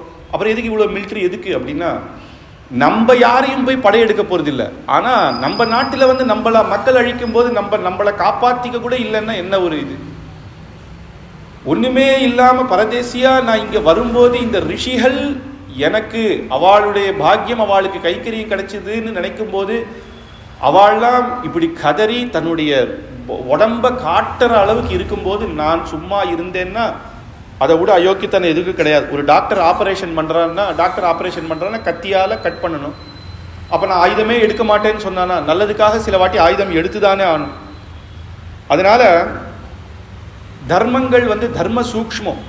எடுத்த உடனே நம்ம சம்பிரதாயத்தில் பகவத்கீதை எல்லாரும் ஒத்துக்கிறோம். ஆனால் நிறைய கிரந்தங்கள் இருக்கு. ஏன் கேட்குறான், நிறைய பேர் கேட்குறான், ஏன் ஒரே புஸ்தகம் இல்லை அப்படின்றான். ஒரு புஸ்தகத்தில் அத்தனை தர்மத்தையும் அடக்கிட முடியாது. அது காலத்துக்கு தகுந்த மாதிரி மாறும், வியக்திக்கு தகுந்த மாதிரி மாறும். அதர்மம் பண்றவங்கிட்ட போய் தர்மத்தை பேசக்கூடாது. அதுதான் மகாபாரத யுத்தம் மொத்தம் அதான். கர்ணன் என்ன பண்றான், அர்ஜுனனோட பையன், குழந்தையான பையனை 5 பேரை வச்சு அடிக்கிறான். 5 குழந்தை, கையில ஆயுதம் இல்லாதவன் அடிக்கலாமா? ராமன் சொல்ற ராவணனை திரும்ப போன்று. ஏன்னா ராவணன் சீத்தையை கொண்டு வந்து ராவணன் அவன் எதுவுமே தொடக்கூட இல்லை. அப்ப கூட ராமர் ஒரு சான்ஸ் கொடுக்குறான். ஆனா அங்க கர்ணன் அயோக்கியன். அந்த குழந்தை கையில ஆயுதம் இல்லாத குழந்தைய இன்னைக்கு இவன் ஜெயிச்சுட்டா நமக்கு அவமானம்னு சொல்லி அவனுடைய வில்லு நாங்கயிறு அடுத்து கையில ஆயுதம் இல்லாத பண்ணி அவனை 5 பேர், யார் யார் இவெல்லாம் பெருமையா சொல்லிக்கிறான், நான் தான் வீரன் எல்லாம் சொல்லிக்கிறான். அப்படி அடிச்சவங்கிட்ட அர்ஜுனன் சொல்றான், இப்ப தேர் எடுக்க அவன் கையில ஆயுதம் இல்லைன்னு அடிக்க மாட்டேன்றான். கிருஷ்ணர் சொல்றாரு, உனக்கு புத்தி இருக்காப்பா? அவன் உன் பையனுக்கு என்ன பண்ணான்? அப்ப தர்மம் தெரியலையா? அவனை இந்த மாதிரி தான் நீ அடிக்கணும், இப்பதான் நீ அடிக்கணும்ன்றான். அதனால வியக்தினால மாறும், கால விசேஷத்தினால மாறும். கிருத்த யுகத்துல தர்மம் வேற, அதனாலதான் கிருஷ்ணன் பண்ண தர்மம் வேற. துவாபர யுகம் கலியுகத்துக்கு முன்னாடி வந்த யுகம், அதர்மம் ஆறிடுச்சு. ராவணனுக்கும் ராமனுக்கும் எவ்வளவு தூரம் பாருங்க. அவன் வேற நாட்டுல இருக்கான், இவர் வேற நாட்டுல இருக்க. இவன் அண்ணா தம்பியே சண்டை வாழ். காலம் மாறுறது. அதுக்கப்புறம் என்னன்ற சுவாமி தேசிகன் சொல்றேன், நமக்கு யாரா விரோதின்னா நம்ம மனசே நமக்கு விரோதி அப்படிங்கிறது. அதனால என்ன சொல்றேன்னா, 5 இந்திரியங்களும் எனக்கு 5 முதல்ல போலன்ற 5 இந்திரியம். இந்த கண்ணே வந்து இந்த பெருமாளை சேவிக்காம வேற ஏதோ பண்ணிட்டு இருக்கு, காது நல்லத்தையே கேட்காம வேற ஏதோ கேட்டுட்டு இருக்கு. பகவான் எதுக்கு கையை கொடுத்தா அவனுக்கு கைங்கரியம் பண்ணாம வேற ஏதோ பண்ணிட்டு இருக்கமே. அப்படி எனக்கு 5 இந்திரியங்களான 5 இந்திரியங்கள் 5 முதல்ல என்ன பிடிச்சிட்டு. அதனால அன்னைக்கு கஜேந்திரனை ரட்சிக்க ஒரு முதல்ல வந்தது, ஒரு முதல்ல கடிச்சது எனக்கு 5 முதல்ல இருக்கு. அதனால நீர் ஒரு ஆயுத சக்கரம் போறாது, அஷ்டபுஜத்தோடையும் அஷ்டபுஜ பெருமாளுக்கு பாடுறார். கஜேந்திர ரக்ஷா துவரிதம் பவந்தம் கிராஹை விவாஹை விஷயை விகிருஷ்டஹ அபார விஞ்ஞான தயானுபாவம் ஆப்தம் சதா அஷ்டபுஜம் பிரபத்தியே அப்படின்னு காலம் மாற மனசே நமக்கு விரோதி ஆயிடும். அதனால இந்த தர்மங்கள் சூக்ஷ்மம். அதனாலதான் ஒரே புஸ்தகத்திலே சொல்ல முடியாது, தர்மம்ன்றது நேரம் இதை பண்ணு அப்படின்னு சொல்ல முடியாது. அதெல்லாம் சொல்லி ஹிம்சை தான் இப்போ நான் ஹிம்சை பண்ணி தான் நான் காப்பாற்றணும் அப்படின்னா, அஹிம்சை பண்ணி நான் அவளை ஹிம்சை பண்ணி அவளை நான் ரிஷிகளை காப்பாற்றணும்னா அதுதான் எனக்கு பரம தர்மம் அப்படின்னு சொல்லி மேற்கொண்டு சொல்றேன். அப்யஹம் ஜீவிதம் ஜஹ்யா த்வம் வா சீதே சலக்ஷ்மணம் நது பிரதிஜா சம்சூப்ய பிரம்மண்யோகம் விசேஷதः. என்னுடைய பிரதிஜையை நான் என்னைக்கானாலும் விடமாட்டேன். நானே என் பிராணமே போனாலும் பரவாயில்ல, சீதையே ஒன்னை விட்டாலும் பரவாயில்லை, லக்ஷ்மணனை விட்டாலும் பரவாயில்ல, என்னுடைய சத்தியத்திலிருந்து நான் மீற மாட்டேன் அப்படின்னு நேரம். அதை சொன்னேர், எதை நினைச்சு சொன்னேரோ தெரியல. இந்த க்ஷணத்தில் சீதையும் இப்ப பிரிய போறா. யுத்த காண்டத்தில் லக்ஷ்மணனும் கீழே விழச்ச கண்ணில் ஜலம் விட போற பெருமாள். ஆனா அவர் மனசுல தர்மத்தை நினைச்சதுனால திருப்பி இவரோட சேருவா அப்படின்னு. தர்மம் நம்மளை ரட்சிக்கல, பகவானியே அந்த பகவான் காட்டுற தர்மம் ரட்சிக்கிறது அப்படின்றத இந்த ராமாயணம் மட்டும் நாளைக்கு சுந்தரகாண்டம் பார்ப்போம். அவ்வளவு ஆச்சரியமா தர்மம் எவ்வளவு வசதி. ராமாயணம்ன்றது நம்மளை காப்பாத்திதில்லை, ராமனையே காப்பாத்திது. நாளைக்கு சுந்தரகாண்டத்தில் பார்க்க போற ராமாயணம் தான் சீத்தையே காப்பாத்திது. சீத்தை பிராண தியாகம் பண்ண போயிட்டா. அப்ப ஹனுமான் ராமாயணம் சொல்றாரு. அப்படி அப்ப ராமாயணத்தினுடைய பெருமை பாருங்க. அப்பியகம் அப்படின்னு சொன்ன உடனே, பிரதிஜை பண்ண உடனே சீதாதேவி, சரிதான் உம்முடைய ஹிருதயம் எனக்கு புரியும், இருந்தாலும் லக்ஷ்மணனோட சேர்ந்து வந்திருக்கேர், எதுவா இருந்தாலும் தம்பியோட ஆலோசனை பண்ணி நீர் பண்ணும் அப்படின்னு சொல்லிட்டு சீதாதேவி சொன்னாலாம்.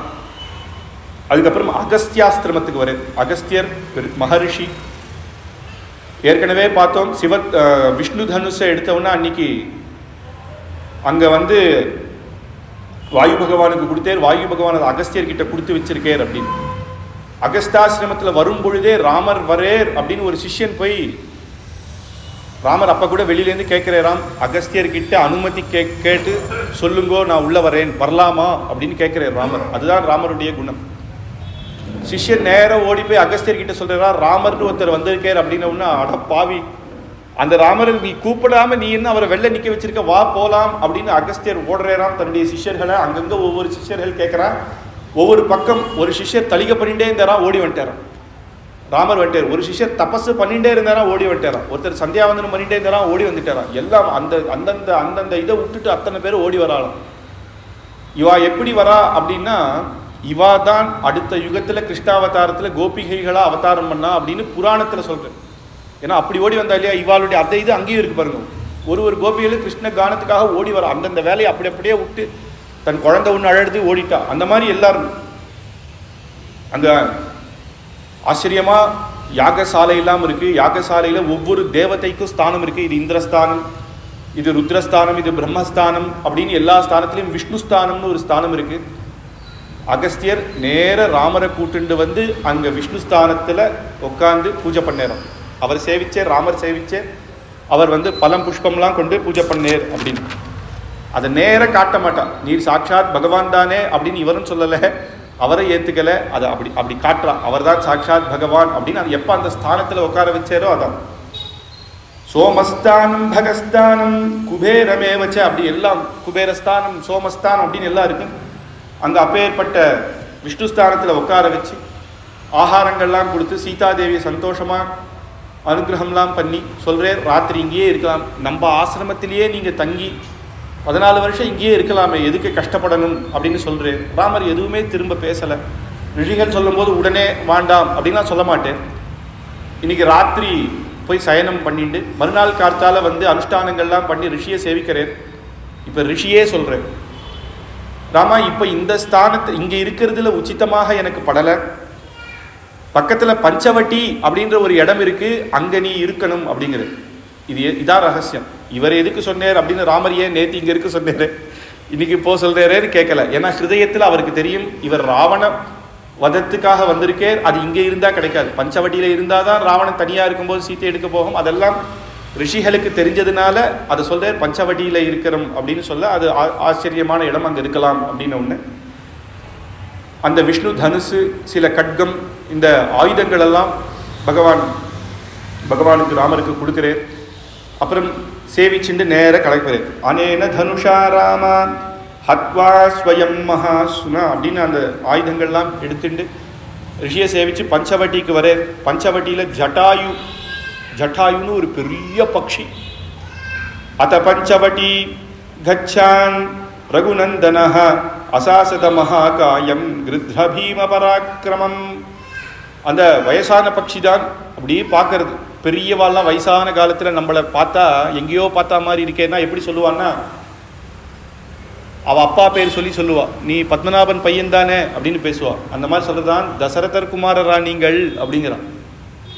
இந்த வனத்தில் அதுவும் ஒரு பக்ஷி தசரத குமாரரான்னு கேட்கறதேன்னு ஆச்சரியம். அப்பா வேற போயிட்டே அந்த கவலை அப்பாவை கேட்குறேன்னு சந்தோஷமா, நீர் யார் அப்படின்னு கேட்கச்சா, உங்கள் அப்பாவுனுடைய ஸ்நேகிதன் நான், எனக்கு நல்லா தெரியும் உங்கள் அப்பாவை அப்படின்ன உடனே ராமர் தன்னுடைய சரித்திரம்லாம் சொல்றார். சத்தியசந்தனா இப்படி வந்தேன், அப்பா போயிட்டேன்னு உடனே ரொம்ப கவலைப்பட்டேன். நீங்கள் பஞ்சவட்டியிலேயே இருங்கோ, நானும் இங்கே உங்களுக்கு காவலராக இருக்கேன். என்னதான் இருந்தாலும் புருஷா நீங்கள் இந்த காரியம் அந்த காரியம்னு வெளில போகும்போது சீதாதேவிக்கு எந்த ஹானியும் இல்லாமல் நான் பார்த்துப்பேன் அப்படின்னு ஜட்டாயு சொல்ல, அப்பா ஸ்தானம் அப்பாவுனுடைய மித்திரர் அப்படின்ன உடனேயே ராமர் ஜட்டாயுவையும் சேவிச்சாராம். அங்கேருந்து இதம் துர்கம் ஹிகாந்தாரம் மிருகராட்சம் சசேவிதம், மிருகபக்ஷிலாம் இங்கே நிறைய இருக்குப்பா. சீதாம் சாத்த ரக்ஷிஷ்யே யா தேசாச்ச லக்ஷ்மணே அப்படின்னு உங்களை நான் சீதையை ரட்சிச்சுன்னு நான் இங்கே இருக்கேன்னு சொன்ன உடனே ராமர் அனுமதிச்சுட்டேன். பஞ்சவட்டி வந்த உடனே ஒரு பர்ணசாலை கட்டணம், இங்கே கொஞ்ச நாள் தங்கியிருக்கலாம் அப்படின்னு ஆச்சரியமாக லக்ஷ்மணன் கிட்ட சொல்கிறேன். லக்ஷ்மணா, உனக்கு பிடிச்ச மாதிரி, உனக்கு ஏற்ற மாதிரி, உனக்கு எந்த சந்தோஷமோ ஒரு ஆச்சரியமான ஒரு பர்ணசாலை இங்கே கட்டு அப்படின்னாராம். அப்படியே ஒரு நிமிஷம் கண்ணில் ஜலம் வந்துருத்தான் லக்ஷ்மணருக்கு. நேர ராமருடைய திருவடியில் விழுந்தாராம். இப்படி நீர் சொல்லலாமா? எனக்கு பிடிச்சதுன்னு ஒன்று உண்டா? என்னைக்கு நீர் ஆக்ஞை பண்ணணும், இப்படி பண்ணு லக்ஷ்மணா அப்படின்னா நான் பண்ணுவேன், நான் உன்னுடைய சேவகன் அப்படிதானே சொல்லி வந்தேன். அகம் கர்வம் கரிஷ்யாமி ஜாகிரதா ஸ்வபதச்சதேன்னு நீர் ஆக்ஞை பண்ணணும், நான் பண்ணணும். எனக்கு பிடிச்சதுன்னு ஒன்று இல்லை, உமக்கு எது சந்தோஷமோ அதுதான், அதனால நீர் எப்படி சொல்கிறோ அப்படிதான் நான் பண்ணுவேன் அப்படின்னு சொன்ன உடனே ஆச்சரியமாக ராமர் சொன்னபடி சீதாதேவியும் கேட்டுண்டு பர்ணசாலை கட்டுறேன். அது அழகாக அந்த சின்ன இடத்துலையே அந்த காட்டில் என்னென்ன கிடைக்கிறதோ அதனுடைய உதவி அந்தந்த மரத்துலேருந்து இதெல்லாம் கொண்டு வந்து அழகாக ஒரு ரூமு, அதுக்கு தலிகை பண்ணுற ரூமு, அதுக்கு மாதிரி தட்டி வாசலில் ஒரு தின்ன அண்ணா உட்காந்துக்கிற மாதிரி அந்த மாதிரி அழகாக கட்டி அவருக்கு சைடில் இது நிற்கிறதுக்கு எல்லாத்தையும் பண்ணி அழகாக வைக்கிறார். அனுஷ்டானம் பண்ணுறதுக்கு பக்கத்திலேயே நதி இருக்குது, கோதாவரி நதி, அந்த இடத்துல பக்கத்திலேயே கட்டிண்டு ஆச்சரியமாக பண்ணிட்டு ராமர்கிட்ட காட்டுறார். அண்ணா வந்து பாரும் அப்படின்னு. அண்ணா வந்து பார்த்தேர். லக்ஷ்மணா அப்படின்னு கட்டி பிடிச்சேராம். ராகவஹா பர்ணசாலாபியாம் ஹர்ஷ்வா மகா அப்படின்னு ஹர்ஷ கண்ணில் ஜலம் வந்து பிதோஸ்மிதே மகத் கர்ம துவயா கிருதமிதம் பிரபோ அப்படின்னு சொல்லி பாவஜ்ஞேன கிருதஜ்ஞேன தர்மஜ்ஞேன ச லக்ஷ்மண துவயா புத்திரேன தர்மாத்மா ந சம்ருத்த பிதா மம அப்படின்னு பாவஜ்யம், என்னுடைய பாவம் என்னன்னு தெரிஞ்சுட்டு என்னுடைய நான் உனக்கு என்ன கிருதஜ்ஞை பண்ணுவேன் லக்ஷ்மணா, இவ்வளவு ஆச்சரியமா அப்பா இருந்தா என்னை எப்படி பார்த்துப்பாளோ, நீ எனக்கு அப்பா ஸ்தானத்தில் இருக்க அப்படின்னு லக்ஷ்மணனை கட்டி பிடிச்சுட்டாராம். நேத்தி பார்த்தோம், தசரத சக்கரவர்த்தி அஸ்தமனம் ஆயிட்டேர் அப்படின்னு கேட்டதுமே ராமர் என்னன்னு அழுது, லக்ஷ்மணா உங்க அப்பா போயிட்டாரே, சீதே உங்க மாமனார் போயிட்டாரேன்னு. லக்ஷ்மணா நம்ம அப்பா போயிட்டாரேன்னு தான் சொல்லணும். உங்க அப்பா போயிட்டாரேன்னா அப்பா ஸ்தானத்தில் லக்ஷ்மணன் தான் எனக்கு இருக்கானே, அப்போ உனக்கு தான் அப்பா போயிட்டார், எனக்கு நீ இருக்க ரக்ஷகரா அப்பாவா அப்படின்ற அந்த எண்ணம் இந்த இடத்துல வால்மீகி மகரிஷி ஆச்சரியமா எடுத்து சொல்றாரு. அது மட்டும் இல்லை, குஹன் கங்கா நதியை தாண்டி ஒரு ஓடங்கட்டினான், ஆச்சரியமா ஓடங்கட்டினான். எப்படிலாம் லக்ஷ்மணர் கைங்கரியம் பண்றதுன்னா அதுவே 4 நாள் உபன்யாசம் பண்ணலாம். அந்த ஓடங்கட்டி ராமரை கங்கா நதியிலேருந்து அழிச்சுட்டு போறார். அங்கே சீதா தேவி கங்காஷ்டகம்லாம் சொல்லிட்டு வரா. கேட்டால் என்ன சொன்னான்னா, அப்பா மாமனார் நல்லா இருக்கணும் அப்படின்னு நான் வேண்டிட்டு வரேன் அப்படின்னு. அங்கேருந்து வந்த உடனே ஒரு விருட்சம் வருது, அந்த விருட்சத்தெல்லாம் பிரதட்சணம் பண்ணுறான். அதனால தர்மம் அப்படின்றது இப்போல்லாம் நம்ம பெரியவா பண்ணுறோம், அந்த காலத்தில் நம்ம எப்படி பண்ணுறோம்னா பெரியவா பண்ணதை பார்த்து பார்த்து பார்த்து பரம்பரையாக வந்தது தான் இந்த சனாதன தர்மம். அதெல்லாமே வால்மீகி மகர்ஷி ஒன்று விடாமல் சொல்கிறார். ஒரு மரத்தை பிரதட்சணம் பண்ணான்னா நம்மளை கிண்டல் தானே பண்ணுவோம், ஆனால் அவர் அதை நோட் பண்ணுறாரு. நதியும் நமக்கு தெய்வம் அப்படின்னு காட்டு. நதிகள் எல்லாம் ஸ்தோத்திரம் பண்ணிட்டு வரா. கங்காஷ்டகம், யமுனா நதி தாண்டணும். அடுத்தது இங்கேருந்து பரத்வாஜ் ஆசிரமத்திலேருந்து ஒரு நதி தாண்டணும். அப்போது ராமர் என்ன பண்ணார், எப்படி போகணும், இப்போ தான் குஹன் இல்லையே என்ன பண்ணலான்னு. அண்ணா நீ கொஞ்சம் ஒரு நிமிஷம் உட்காரோம் அப்படின்னு இவர் அப்படி இப்படி போனார். ஒரு படகு பண்ணிட்டாராம், ஆச்சரியமான படகு. அதில் அழகாக அண்ணா படிக்கட்டில் பண்ணிட்டார். அதுக்கு அழகாக அண்ணா ஸ்தானத்துக்கெல்லாம் அங்கங்கே அந்த இலைகளெல்லாம் போட்டு உட்கார சோஃபா செட்டு மாதிரி இது பண்ணி சீதாதேவி உட்காரத்துக்கும் தானே இது பண்ணுறதுக்கு பண்ண உடனே ராமர் இதை பார்த்து, லக்ஷ்மணா வசிஷ்டர்கிட்ட நம்ம 2 பேரும் ஒன்றா தானப்பா படித்தோம், அத்தனை கலைகளும் ஒன்றா தான் கற்றுக்குறோம், இது நடத்தினா மாதிரி ஒரு கிளாஸ்லையும் நான் பண்ணலையே, நீ எங்கேருந்து இதை கண்டு எப்படி பண்ண நீ? நம்ம ஆப்சென்ட் ஆகிற குழந்தையானா நான் இல்லாத நீ சொன்னேரோன்னா, இவர் அப்படி கிடையாது, 2 பேரும் தினமும் கிளாஸுக்கு போகிற குழந்தை. எப்படி உனக்கு தெரிஞ்சுனா? அண்ணா குஹன் பண்ண படகு நான் பார்த்தேன், அப்பயே குஹன் கிட்ட நான் கேட்டுட்டேன், ஏன்னா பிற்காலத்தில் நம்ம காட்டுக்கு போகிறோம் இல்லையா, நமக்கு எப்படியும் உதவியாகும்னு நான் குஹன் கிட்டேருந்து கற்றுண்டேன் அப்படின்னாரு. அப்படி லக்ஷ்மணருடைய கைங்கரியம் ராமன் அந்த மாதிரி ஆச்சரியமாக அதனால சொல்கிறேன், என்னுடைய அப்பாவே நீ அப்படின்னு. ஆறாவன் இளையவனோடு அருங்கானம் அடைந்தவனே அப்படின்னு குலசேகர ஆழ்வார் சொல்றார். தம்பியோட அந்த இதுக்கு வந்தேன் அப்படின்னு. ஹேமந்த ருத்து, மார்கழி மாச காலம். சாதாரணமாகவே சூரிய உதயத்துக்கு முன்னாடியே எழுந்துருவா. குழந்தைகளுக்கு அப்பயே விஸ்வாமித்திரர் ப்ராக்டிஸ் கொடுத்தாச்சு சின்ன வயசுலேயே. அதனால ஹேமந்த ருத்துனா மார்கழி மாசம்னா இன்னும் சீக்கிரம் எழுந்து கார்த்தால லக்ஷ்மணர் வந்து தயாராக இருப்பார். அவருக்கு தூக்குன்றதே கிடையாது. அண்ணா எப்போ வருவேர் அப்படின்னு வாசலில் நின்றுட்டு இருப்பார். முதல்ல லக்ஷ்மணருக்கு என்ன சேவைன்னா விஸ்வரூபம் தான். அண்ணா உள்ள எழுந்தவுன்னு ஹரி ஹரி ஹரி ஹரின்னு சாஸ்திரத்தில் சொன்ன 8 வாட்டி ஹரி ஹரி ஹரின்னு தாயாருடைய குரலும் பெருமாளுடைய அவ சொல்கிற அந்த குரல் கேட்குமாம். லக்ஷ்மணர் அப்படி தயாராக இருப்பார். அப்படி கதவை தரப்பேர். அண்ணாவுடைய தரிசனம் தான் முதல்ல லக்ஷ்மணருக்கு. அப்படியே சேவிப்பேரும். அப்புறம் அண்ணாவுடைய துணியெல்லாம் மேலே போட்டுப்பேர். அப்புறம் மேலே 3 பேரும் ராத்திரி இருட்டாச்சே, பிம்மாலையாச்சே, அங்கே ஒரு அக்னியெல்லாம் கொளுத்திட்டு நேர அந்த தீரத்துக்கு போகிறான். அன்னைக்குன்னு பார்த்து லக்ஷ்மணர் சொல்கிறார், ராமருக்கு எது பிடிச்சதோ அந்த விஷயத்த சொல்லணும். அதனால சொல்கிறார், அண்ணா இங்கேயே இவ்வளவு குளிராக இருக்கே, அப்போ அந்த அயோத்தியா தேசம்லாம் இன்னும் எவ்வளோ குளிராக இருக்கும். இது இன்னும் கோதாவரின்றது இப்போ எப்படின்னா கர்நாடக தேசம் ஹம்பின்னு சொல்கிறோமே அந்த தேசம்தான். இன்றைக்கும் ஹம்பி போனால் அயோத்தியா நகரம் மாதிரி தான் இருக்கும். அது எவ்வளோ அன்றைக்கி அந்த ராமராண்ட அந்த கிஷ்கிந்தெல்லாம் இருந்தவாதாச்சே, அந்த கோவில்கள்லாம் பார்த்தா இன்றைக்கி பாதி இடிச்சுட்டு அது எப்படி இருக்கும், அப்படியுமே அவ்வளவு ஆச்சரியமான பிரதேசம் ஹம்பி. அந்த இடத்துல அதுக்கு கிட்ட தான்.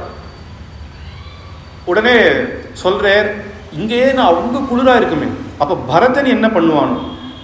அந்த பரதனுக்கு ஏன் கஷ்டம்? நம்ம ஏதோ நீர் பித்ருவாக்கிய பரிபாலனன் வந்தேன் அண்ணா, நான் உனக்கே இது நமக்கு சின்ன வயசுலேருந்தே இது பழக்கம் தான், விஸ்வாமித்திரோட காட்டுக்கு போயிருக்கோம். ஆனால் அந்த குழந்தையோ ஏன் அவன் ஏன் இதை வந்து பிடிவாதமாக பிடிச்சி வைராக்கியமாக அண்ணா வர வரைக்கும் நானும் ஆகாரத்தை சாப்பிட மாட்டேன், நானும் பழங்கிழங்குலாம் சாப்பிடுவேன், நானும் இப்படி தான் இருப்பேன், நானும் கீழே தான் படுத்துப்பேன் அப்படின்னு அவனுக்கு ஏன் இந்த அவன் இப்போ என்ன பண்ணிட்டு இருக்கானோ? அவன் போய் அங்கே சரையூ நதி வேற நேரம் மானசரோவர்லேருந்து வந்தது.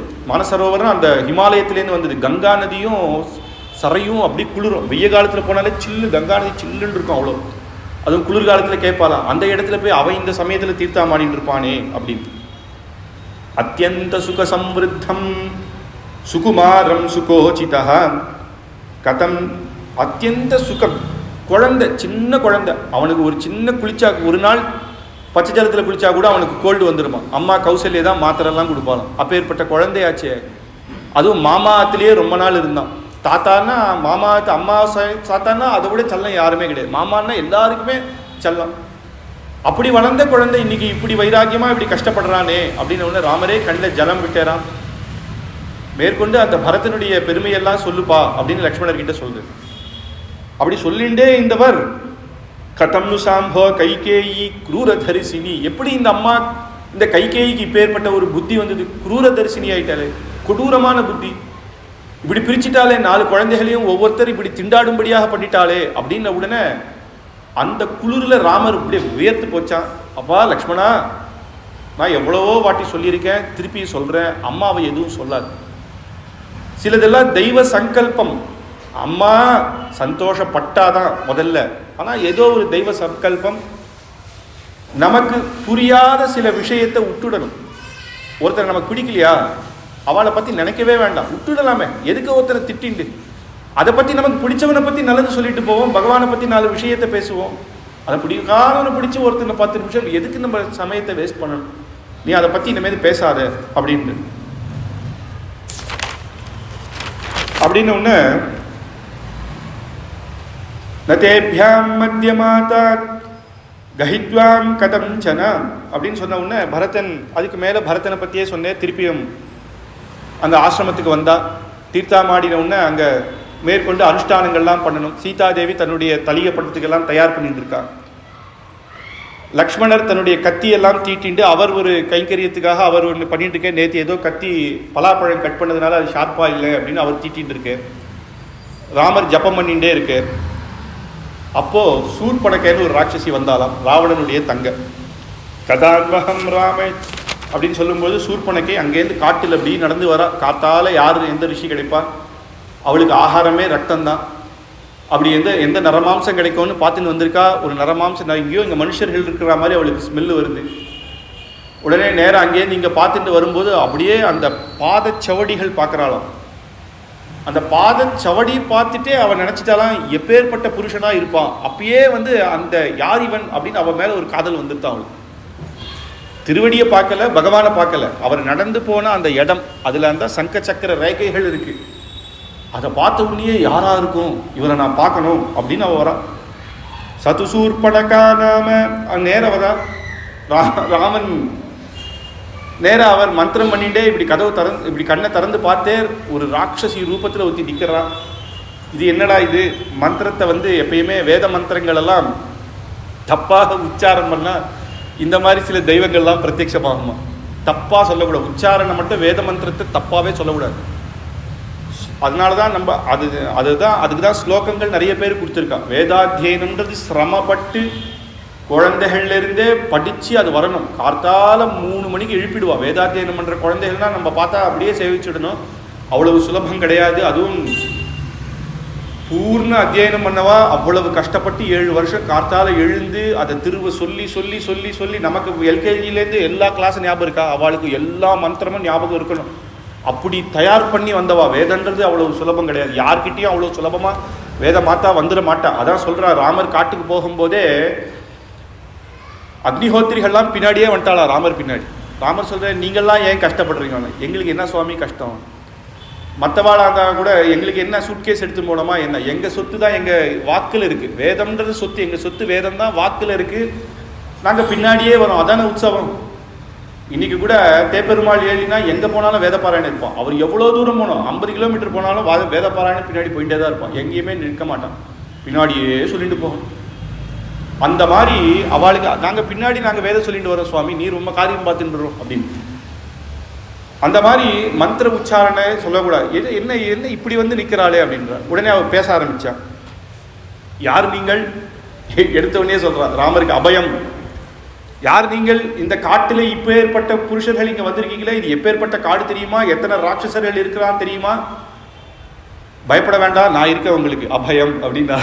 ராமன் கிட்ட நான் இருக்கேன்னா கவலைப்படாதீங்க. இங்கே இருக்கிற ராட்சசர்கள்லாம் யார்? ராவணன் எனக்காக வச்சிருக்கா. அந்த 14,000 ராட்சசர் கரதூஷர்லாம் எனக்கு சேவைக்கு வச்சிருக்கா.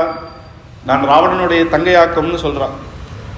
அது சொல்லும்போது சதுசூர்பனகா நாம தசக்ரீவஸ்ய ராட்சசா பகினி ராமசாசாத்ய ததர்ஷத்ரிதசோபமம் சிம்ஹரஸ். அங்கே ராமரை பார்த்த உடனே அவள் வர்ணிக்கிறார். சிம்ஹரஸ்கம் பஹாபாகும் பத்மபத்ர நிபேக்ஷணம் ஆஜானுபாகும் தீப்தஸ்ய மதீவ பிரிய தரிசனம். பிரிய தரிசனன் ராமன் அப்படின்னா ரிஷிகளுக்கே நினைக்க வேணாம், பக்தர்களுக்கே நினைக்க வேணாம், சூர்பனைக்கு கூட அவர் பிரிய தரிசனமாக பார்த்த உடனே எப்பேற்பட்ட அப்படியே பத்மம் போன்ற கண்கள், இப்பேற்பட்ட சிம்ஹரஸ்கன் சிம்ஹத்தை போல இவா கஜகதி இவாளுடைய இதெல்லாம் பார்த்து ஆச்சரியப்படுறாளாம். ஜட்டாமண்டலத்தோட சுகுமாரம் இப்படி இருக்காளே அப்படின்னு. பபூவே துரோபனம் திருஷ்டுவா ராட்சசி காமமோஹிதம். இந்த ராட்சசி பார்த்த உடனேயே ராமனை ஆசைப்பட்டாலும்.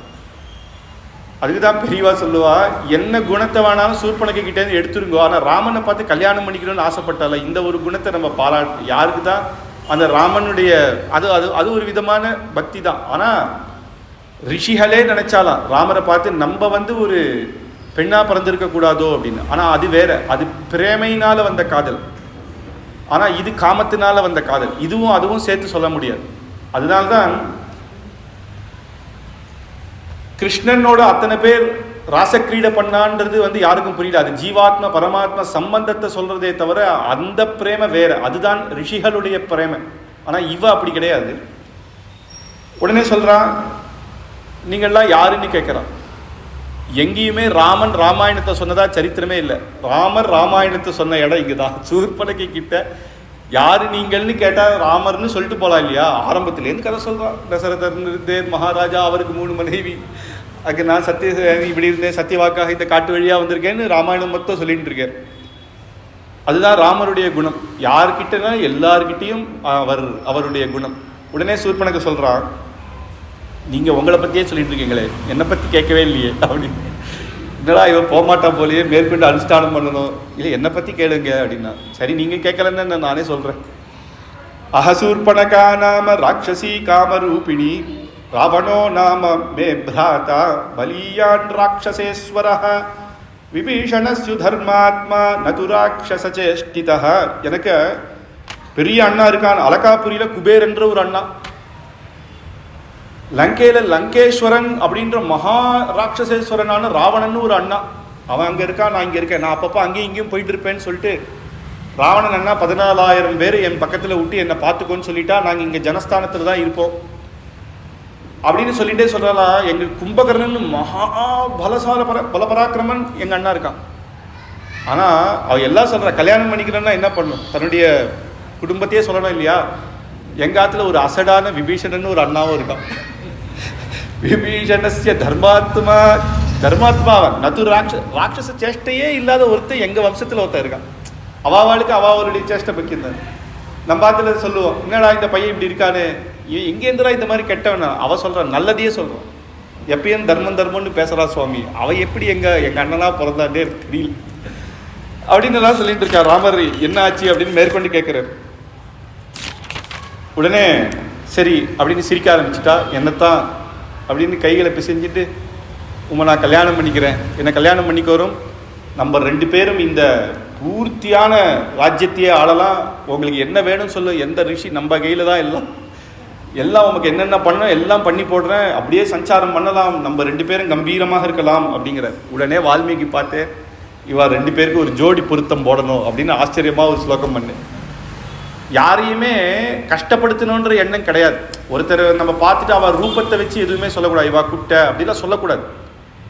ஆனாலும் வால்மீகி இங்கே இதை சொல்கிறேன்னா, இவ எவ்வளவு ரிஷி இம்சை பண்ணியிருக்கா, நம்ம ரிஷிகள் அவா பாட்டுக்கு யஜ்ஞயாகம் பண்ணுறவள இவளுக்குன்னு ஒரு போட்ட, நீயா எங்கள் ராமன் கிட்ட உனக்கா கல்யாணம் அப்படின்னு.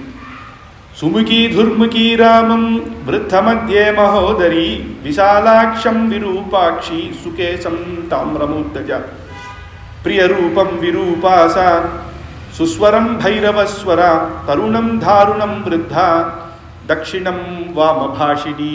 சுமுகம் துர்முகியா, இவரோ ராமன் சுமுகம். நேற்றே பார்த்தோம், ஆதிசங்கரர் சொல்றார் இல்லையா, சுமுகம் அப்படின்றதுக்கான அர்த்தத்தை எங்கே எடுத்தார்னா, அவருடைய முகம் சந்தோஷமான முகம். நாளைக்கு ராஜ்யம்னு சொன்னாலும் எப்படி இருந்தேரோ, நாளைக்கு நீ காட்டுக்கு போகணும் 14 வருஷம்னு சொன்னாலும் அப்படியே இருந்தார், அது சுமுகம். துர்முகி, இவ துர்முகி, இவளை பார்க்கவே முடியாது, மகாராட்சசி, பல்லுங்கிலும் வெள்ளை இருக்கும். விருத்தமத்யே மகோதரம், ராமன் புஜம்லாம் பெருசா இருக்கும், வயிறு சிரிச்சா இருக்குமா, இவளுக்கு வயிறு பெருசா இருக்குமா, உடம்பு சிரிச்சா இருக்குமா.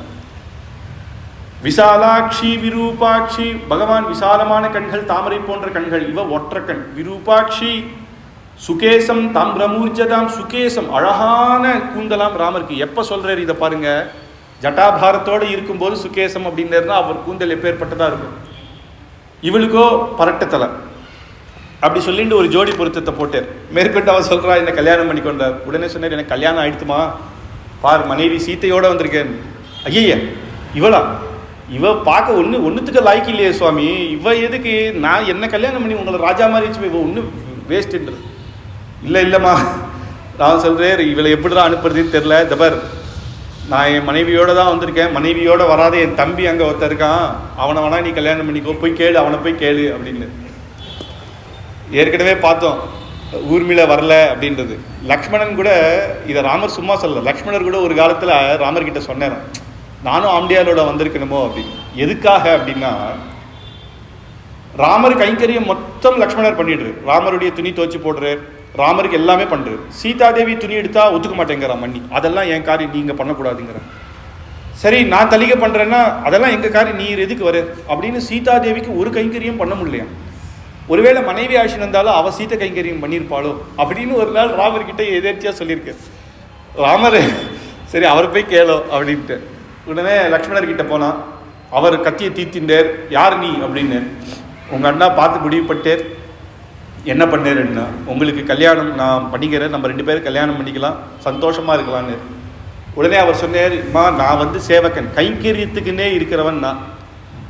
நீயோ இங்கே அலையலாம், அப்படி போகலாம் இப்படி போகலான்னு சொல்கிற. உனக்கு கைங்கரியத்தில் ஒரு புத்தி ஒரு சிந்தனை என்றைக்கும் இருக்காது. உனக்கு எனக்கு ஒத்தே வராது. நீ மரியாதையாக போயிடு அப்படின்னு. அதெல்லாம் கிடையாது. அண்ணா பார்த்தா நீ தான் அண்ணா சொன்னால் கேட்பேன்னு வேறு சொல்கிறீங்க. அண்ணா சொல்லிட்டேன்னா அண்ணா சொன்னால் அண்ணாவே கல்யாணம் பண்ணிக்க சொல்லு அப்படின்னு. மகா கோவம் வந்துட்டு, என்னடா இது, என்னை கிண்டல் பண்ணுறீங்களா நீங்கள்? அவரை கேட்டா இவரை கேட்டா அவரு, என்னை இப்படி நினச்சிட்டு இந்த சீத்தை இருக்கிறதுனால தான் ராமர் என்னை கல்யாணம் பண்ணிக்க மாட்டேன், இப்போ என்ன பண்ணுறேன் பார் அப்படின்னு சீத்தையை நேர போய் மென்னையை முறிச்சாலாம். சீத்தை கத்த. உடனே ராமர் சொன்னாராம், இந்த மாதிரி துஷ்ட ஜந்துக்கள் கிட்டலாம் நம்ம பரிகாசம் பண்ணக்கூடாதுப்பா. சீதாயா சஹ துர்தர்ஷா மப்ரவீத் காமனோஹிதா க்ரூரை அன்றை சௌமித்ரே பரிஹாசா கதம்சன. பரிகாசனம் பண்ணாத, அவளுக்கு தண்டனை கொடுன்றேர். உடனே லக்ஷ்மணர் போனார், அவரை பிடிச்சேர். ஸ்திரியா இருக்கிறதுனால வதம் பண்ணக்கூடாது. அவர் அந்த கத்தியை எடுத்ததிலே அவர் மூக்கையும் காதையும் அறுத்தேறான். ஓன்னு அழுதுண்டு ஓடி போனா. நேர கரதூஷணர் அண்ணா கிட்ட ஓடி போனான். ஓடி போய் கத்தி அழணும் இல்லையா, நீங்கள்லாம் ஏன் இருக்கீங்க கத்துறா, நீங்கள்லாம் எதுக்கு இருக்கீங்க, ஒரு காட்டில் 2 பேர் வந்திருக்கா, அதெல்லாம் பார்க்க வேண்டாமா, உங்களை மீறி என் மூக்கு காதை வெட்டினா அப்படின்னு சொல்லிட்டு அவள் எப்பேற்பட்ட துஷ்டர்கள் தான் சொல்லணும். கரண் கிட்ட போய் சொல்கிறான், தருணவ் ரூபசம்பன்னவ் சுகுமாரவ் மகாபலவ் புண்டரீக விசாலாட்சௌ சீரகிருஷ்ணாஜினாம்பரவ் ஃபலாமூலசனௌதாந்தௌ தபசௌ தர்மச்சாரிணவ் புத்திர தசரதஸ்தாம் பிராத்தரவ் ராமலக்ஷ்மணவ். தசரதருடைய குமாரர் ராமலக்ஷ்மணர்கள் வந்திருக்கா. எப்பேற்பட்டவா தெரியுமா? தருணவ் ரூபசம்பன்னவ், ரூப அவ்வளவு அழகு, எப்பேற்பட்ட புஜபலாக்கிரமசாரங்கள். புண்டரீக விசாலாட்சவ், புண்டரீகமான தாமரை போன்ற கண்கள். எனக்கு தான் கொடுத்து வைக்கல, நான் கூட கேட்ட கல்யாணம் பண்ணிக்கலான்னு என்னை அறுத்து விட்டா. நீங்கள் இப்படி இருக்கீங்களே, போ அவரை போய் அடிங்க, இல்லைன்னா நம்மளை எல்லாரையும் இது பண்ணிடுவேர் அப்படின்னு கத்துறாங்க. ஏன்னா அந்த சமயத்தில் கூட ஆச்சரியமாக அவளை பற்றி சொல்கிறா.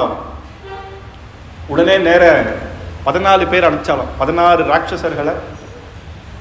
அப்படி அனுப்பிச்ச 10வது நிமிஷம் செய்தி வருது, 14 பேர் செத்து போயிட்டா சுவாமி அப்படின்னு.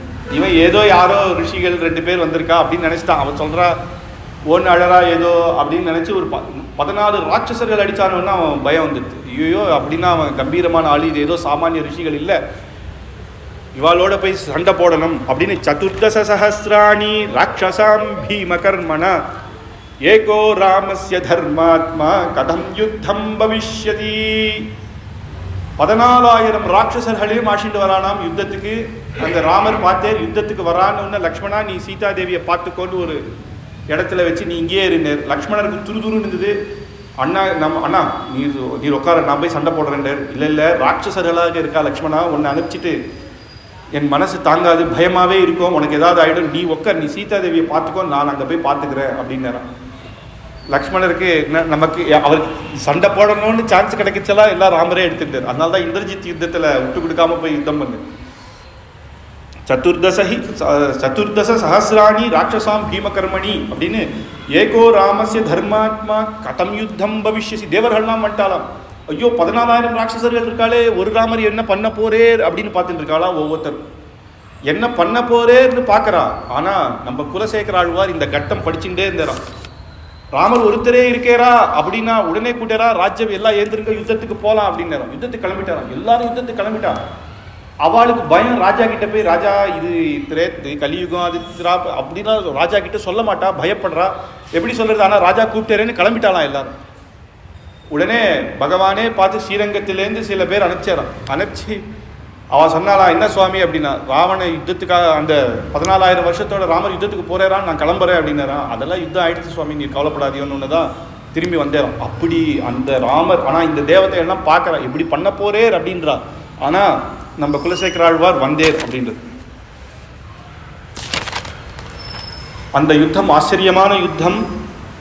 சக்ரீகிருத்ய சராசனம் தலதலா குர்வான் சுவர்ணாஞ்சனம் முஞ்சன் திக்ஷு விதிக்ஷு காஞ்சன பிருதா புங்கானு புங்கான் சரான் சுவாமீன கரசேனயா நிகிலயா சாகம் சமீக்ஷிதௌ கிருப்த க்ஷிப்த புஜான் சிரஸ் சரண்ய க்ரூர பரிக்ரீடித்தே.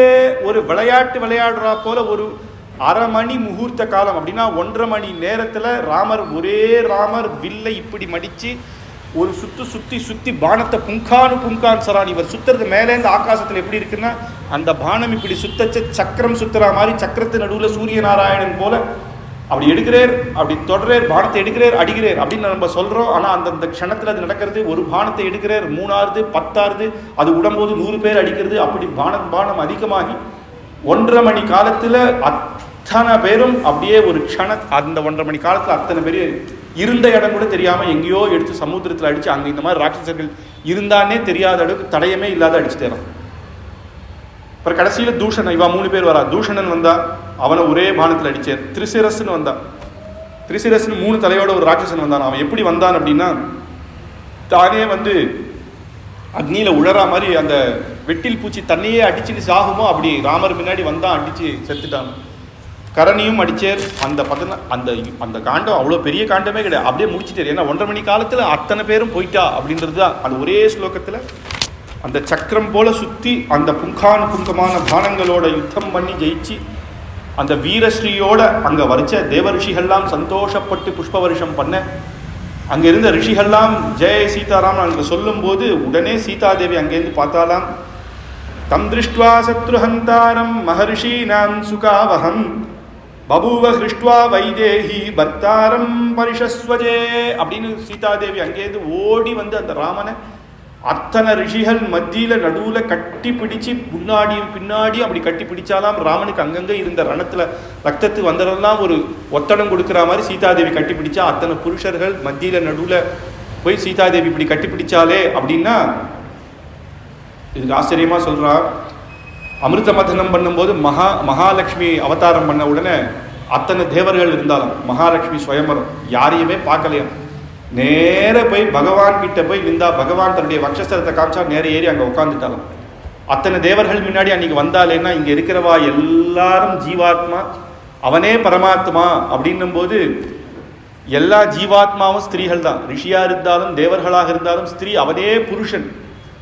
நிறைய ஸ்திரீகள் இருக்கச்ச புருஷனை படிக்கும் போது அது இல்லை, தனியாக புருஷனுடைய நடுவில் ஒரே புருஷன் தானே, அதனால எதுவுமே இல்லை இதில் அப்படின்னு சீதாதேவி ஆலிங்கனம் பண்ணிண்டா. நேத்தி தான் இவாளெல்லாம் ஏன் வதம் பண்ணுறீங்கன்னு சொன்னா, அது ஏன் நீர் பானத்தை எடுத்துன்னு வந்து சொன்னா. ஆனால் இன்னைக்கு சந்தோஷமாக குதூகலமாக வந்து இது பண்ணுறாளே அப்படின்னா அது அம்மாவனுடைய எண்ணம் அப்படி. ஆனாலும் ரிஷிகளுக்கு இவர் நல்லது பண்ணே, ரிஷிகளை சந்தோஷமாக்கிட்டே அப்படின்ற சந்தோஷத்தில் இங்கேயும் அனுகிரகமாக எல்லாரும் பண்ணா. சீதாராமர் ரிஷிகள்லாம் கொண்டாடினான். உடனே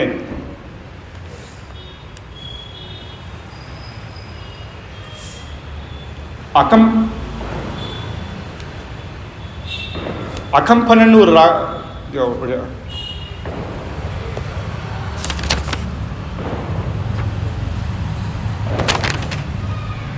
உடனே அங்கேருந்து மேற்கொண்டு போனான். இந்த விஷயம் நேர அகம்பனன்னு ஒருத்தர் இருந்தான். அந்த 14,000 ராட்சசர்களில் ஒருத்தன் தப்பிச்சானோ. அவன் யாருன்னா அகம்பனன்னு ஒருத்தன் தப்பிச்சான். அவன் நேரம் ஓடி போய் ராவணன் கிட்ட சொன்னான், வா உன்னுடைய சைன்யம் 14,000 ராட்சசம் மொத்தத்தையும் வதம் பண்ணிட்டான். அந்த அகம்பனன் வந்து சொன்னான். ராவணன் ஆச்சரியப்படுறானா, யாருடா அது? அவனுக்கு தெரியும் கரதூஷணர்களுடைய பலபராக்கிரமம் தெரியும். 14,000 பேரை 1.5 மணி காலத்தில் வதம் பண்ணானா யார் அந்த அகம்பனன்? அகம்பனன் கேட்க யாரா அது என்று அவன் சொல்கிறான். தசரதர் குமாரர்கள் ராமலக்ஷ்மணர்கள் 2 பேர் அங்கே அவளுடைய ராமருடைய பாரி சீதாதேவினோட வந்திருக்கா. இந்த மாதிரி தன்னுடைய சூர்பனக்கையுடைய விற்த்தாந்தத்தெல்லாம் சொல்கிறான். அது சரிடா, 14,000 பேரை வதம் பண்ணா நீ எங்கேருந்துடா தப்பிச்சு வந்த, நீ எப்படி தப்பிச்சு வந்த அப்படின்னு ராமன் அவன் சொன்னானா. இது வந்து கடைசியில் வரும். அவன் ராவணனை பார்த்து சொன்னான், ராமர் வந்து ஸ்திரீகள் அடிக்க மாட்டேன், உடனே சூர்பனக்கையோட ட்ரெஸ்ஸை போட்டுட்டு நான் தப்பிச்சு வந்துட்டேன். அவன் உடனே சொல்றான், ஸ்திரீகளை அடிக்க மாட்டாரா, இது என்னடா இது, இந்த மாதிரி ஒருத்தனா? ராவணன் சொல்றான், உம்முடைய மகாத்மியம் வேற, அவருடைய மகாத்மியம் வேற. நீர் ஸ்திரீனாலே மேலே போய் பாஞ்சிடுவார், அவன் அப்படி கிடையாது, அவர் ராமர் அப்பேற்பட்ட மகா தர்மாத்மா அப்படின்னு. உடனே அவர் ஒரு ராவணனுக்கு ஒரு பயம் வந்தது, என்னடா இது அப்படின்னு. நேராக சூர்பனக்கை வந்து சொல்கிறான். சூர்பனக்கை வந்து ஓன்னு கதறி ஓன்னு அழறான். ராவணா இந்த மாதிரி எனக்கு ஆயிடுத்து அப்படின்னு. இதே மாதிரி ராமருடைய பெருமையெல்லாம் சொல்லி நீ இப்படி இருக்கியே அப்படின்னு சொல்கிறான். உடனே ராவணன் சொல்கிறான், சரி இந்த விஷயம்லாம் மாரீச்சனுக்கு நல்லா தெரியும், மாரீச்சனுக்கு தான் அந்த காட்டில் விஷயம்லாம் தெரியும், மாரீச்சன் மாமா, சொந்த மாமா, அவங்கிட்ட போய் கேட்போம் அப்படின்னு நேர மாரீச்ச ஆசிரமம் அப்படின்னு போட்டு உட்காந்துட்டு இருக்காங்க. இது என்னடா இது மாரீச்சா ஆசிரமம் அப்படின்னா, அவன் ராட்சசன் தான். முதல்லையே குழந்தையா இருக்கும்போதே ராமன் அவனை அடித்து மாரீச்சனை ஓட விட்டார் விஸ்வாமித்திரருடைய யஜ்ஞ சம்ரட்சணத்துக்கு. அப்போலேருந்தே அவன் ராம பக்தனாகி அவன் ராமன்னா பயம். ஆசிரமத்தை போட்டு ரிஷிகள் ரூபத்தில் நம்ம இந்த ரூபத்தில் இருந்தால் நம்மளை அவர் அடிச்சிருவேர் அப்படின்னு உட்காந்து ஜபம் பண்ணிட்டு இருக்கானா அவன். உடனே ராவணன் வந்தா, என்னப்பா மாரீச்சா கேள்விப்பட்டியா 14,000 ராட்சசர்களும் போயிட்டாலாமே அப்படின்னா. அப்படியா, இந்த 14,000 ராட்சசர்கள் அடிக்க முடியும்னா ஒருவேளை ராமன் தான் இங்கே வந்தானு. ஆமாப்பா ராமன் தானா அகம்படன் சொன்னா அப்படின்னு உடனே சொன்னேர், இதை பார் என்கிட்ட வந்து இதை நீ சொன்னேன்றதே மறந்துடு, முதல்ல மறந்துடு. அந்த ராமன் அடித்தா 14,000 வருஷம் போனால் போகுது, நம்ம ராட்சசர்கள் மரியாதையாக ஊருக்கு போயிடு, அவரை பற்றி உனக்கு தெரியாது, நம்ம வம்பு இந்த விஷயத்தை கேட்காத மாதிரி அப்படியே விட்டுடுறது நமக்கு நல்லது, இல்லைன்னா நம்ம ராட்சச குலத்துக்கே பெரிய கஷ்டம் வந்துடும், நீ போயிடுனானா. மாரீச்சன் சொன்னால் சத்தியமாக தான் இருக்கும். உடனே சரி, அவர் பெரிய பயோட ராவணன் திரும்பி போயிட்டான். திரும்பி போனோன்னா சூர்க்கு போனாக்க ஓடி வரான், ராவணங்கிட்ட மறுபடியும் அழுதுகிட்டே வரான். இவளுடைய அழுகையை பார்க்கவே முடியலையா. சூர்பனுக்கு கல்யாணம் ஆச்சான். அந்த அவருடைய பர்த்தா வந்து ராவணனை எதிர்த்து பேசினதுனால ராவணன் அவனை வதம் பண்ணிட்டான். உடனே சூர்பனுக்கு ஓன் அழுதான், அண்ணா என்னன்னா நீ எனக்கு கல்யாணமும் பண்ணி வச்சு அவனையும் கொண்டு ஓன் அழுதுண்டே இருப்பான். இவளுடைய அழுகை தாங்க முடியாதையே நீ வந்து ஜனஸ்தானத்தில் அவனை வச்சு 14,000 ராட்சசை வச்சு, டே அவன் என்ன கேட்டாலும் பண்ணிடுங்கோ, தயவு செஞ்சு இங்கே ஆஷிண்டே வரக்கூடாது அப்படின்னு போட்டு அங்கே வச்சுருந்தாலாம் இவளை. இப்போ அவெல்லாம் போனவொடனே இங்கே வந்து மறுபடியும் அழ ஆரம்பிச்சுட்டா. இவளை என்ன பண்ணுறதுன்னே தெரியல. சரி என்ன பண்ணுறது, என்ன பண்ணணும் அப்படின்னா, என்ன சொல்லி பார்த்தாலும் ராவணன் வந்து போகிறதா இல்லை. உடனே அவள் தர்மத்தை எடுத்து சொல்கிறான். ராஜான்னு ஒருத்தர் இருந்தால் அந்த ஊரில் வந்து என்னென்னலாம் தப்பு நடக்கிறது, யார் யாரெல்லாம் தப்பு பண்ணுறா, சாரணர்கள் யார் யாரெல்லாம் வெளியிலேருந்து வரா, அதெல்லாம் சாரணர்களை வச்சு நீ விசாரிக்க வேண்டாமா, இதுதானே ராஜ தர்மம், உனக்கு இது கூட தெரியலையே. அங்கேருந்து நம்ம இதில் 14,000 பேர் கொண்டிருக்கா, நாளைக்கு இங்கே வந்து உன்னை வதம் பண்ண மாட்டான்னு என்ன நிச்சயம் அப்படின்னு. அவனுக்கு தெரியும் லங்கைக்கு யார் வரப்போறான்னு. ராவணனுக்கு என்ன சொன்னால் இப்போ ராவணன் யுத்தத்துக்கு போவான் அப்படின்ற மாதிரி ஒன்று சொல்லணும். உடனே சொன்னாலாம், ராமரோட சீத்தேன்னு ஒருத்து வந்திருக்கா, என்ன அழகு தெரியுமா, தேவரா, அவ தேவோவா மனுஷோவா, எப்படி இருப்பா தெரியுமா, உன் பக்கத்தில் உட்காந்தா ராவணா நீயும் அவளையும் பார்த்தா அந்த சிம்மாசனத்தில் உட்கார்ற அழகு நான் பார்க்கணும், அப்பேற்பட்டவள் நான். உடனே பார்த்தான். உடனே நேர மாரீச்சன் கிட்ட திருப்பியும் போவோம் அப்படின்னு மாரீச்சன் கிட்ட திரும்பி வந்தான். உடனே மாரீச்சன் திரும்பி வரும்போது அவன் ஆசிரமத்தில் இருக்கும்போது கதவு தட்டினான். ராத்திரி 11 மணிக்கு கதவு தட்டுறான். யார் வந்திருக்க அப்படின்றான். ராவணன் அப்படின்னானோ இல்லையோ அப்படியே காதை மூடினானான். ரகார சப்தத்தை சொல்லாத, ரான்னு வந்தால் சொல்லாத, என்கிட்ட ராமான்னு சொல்லாதேன்னு சொல்லலை, ரகார சப்தானி ரகாராதி நாமானி ராமஸ்திர ராவணா ரத்னானிச்ச ரதம் ரத்னம் அப்படின்னு சொல்லாத. அந்த ரான்ற வார்த்தையே எனக்கு வந்து பீஜாட்சரம், என்னை வந்து ஒன்றும் இல்லாத பண்ணிடும். அவர்கிட்ட நான் ஏற்கனவே அடி வாங்கி ஓடி வந்து உயிர் தப்பிச்சு இங்கே உட்காந்துருக்கேன், நீ சொல்லாத அப்படின்னா. உடனே ராவணன் சொல்கிறானா, அப்படி என்னப்பா அவன், என்ன இது, எனக்கு இதெல்லாம் தெரியாது, நீ உடனே போ, நான் அவரை எப்படியாவது ஏதாவது ஒரு மான் வேஷத்தில் போய் ராமன் வந்து உன்னை துரத்துறா மாதிரி பண்ணி ராமலக்ஷ்மணர்கள் இல்லாத சமயமாக பண்ணு, நான் சீத்தை எடுத்துன்னு வரேன், அந்த உபகாரம் மட்டும் நீ எனக்கு பண்ணுன்னா. அவன் சொன்னான், உனக்கு எப்படிடா இந்த புத்தி வந்தது, ராட்சச குலத்துக்கே பெரிய அவமானம்டா, உன்னை விடமாட்டேறா, நம்ம குலமே அழிஞ்சிரும், நான் சொல்கிறத கேளு, இன்னொன்று ஒரு தர்ம பத்தினி மேலே உனக்கு என்னத்துக்கு இந்த ஆசை, தேவையா இது, நான் சொல்கிறேன் வேணான்ற. அப்போ சொல்கிறேன் ராம், இந்த ஸ்லோகம் ரொம்ப முக்கியமான ஸ்லோகம். ராமருடைய குணத்தை வசிஷ்டர் சொல்லியிருக்கலாம், மகான்கள் சொல்லியிருக்கலாம், எல்லாரும் சொல்லியிருக்கலாம். ஆனால் சத்ரு சொல்கிறான், தன்னுடைய அம்மா தாட்டகையை வதம் பண்ணி பயந்து ஓடி வந்தவன் அந்த யஜ்ஞ சம்ரட்சணம் பண்ணதுனால இவனுக்கு அவருடைய தர்மத்தை புரியுது. ராமோ விக்கிரகவான் தர்மஹ சாதுஹு சத்யபராக்கிரமஹ ராஜா சர்வஸ்ய லோகஸ்ய தேவானாம் மத்தியானம் அப்படின்னு. ராமோ விக்கிரகவான் தர்ம, தர்மம்னு ஒன்று இருக்கு, அந்த தர்மத்துக்கு ரூபம் இருக்குமா, அப்படி ஒரு ரூபம் இருந்தால் அதான்ப்பா ராமன், அவர்கிட்ட நீ வச்சுக்காத அப்படின்னு தர்மோ விக்கிரகவான். சுவாமி தேசிகனும் இந்த தசாவதாரத்தில் சொல்கிற இந்த ஸ்லோகத்தை எடுத்து, அந்த மாதிரி இந்த முக்கியமான ஸ்லோகம் ராமோ விக்கிரகவான் தர்மஹான்னு இது சொன்னது யாரு அப்படின்னா மாரீச்சன் ராவணன் கிட்ட. உடனே ராவணன் கத்தி வாள் எடுத்தான். நீ நான் உன்னை உதவி பண்ண சொன்னா, நீ என்ன ராமரை பற்றி என்கிட்ட சொல்கிறது, இப்பயே ஒரே வெட்டிடுவேன் உன்னை அப்படின்னா உடனே அவன் கைகளை குடிச்சான். சாகர்ஜுன்னு முடிவாயிடுச்சு. ராமர்கிட்ட போனால் ராமன் என்ன வதம் பண்ணிடுவேன், என்ன உங்ககிட்ட நீயும் ஒன்றும் விட போகிறதில்லை, உங்கள் கையால் சாகத்துக்கு ராமன் கையால் செத்தா நல்ல கத்தியாவது கிடைக்குண்டா, பண்ணி தொலைகிறேன் அப்படின்னா. உடனே நேரம் மாரிச்சன் மான் மாதிரி வந்து அந்த வேஷத்தில் அங்கே சீதாதேவிக்கு முன்னாடி நிற்கிறான்.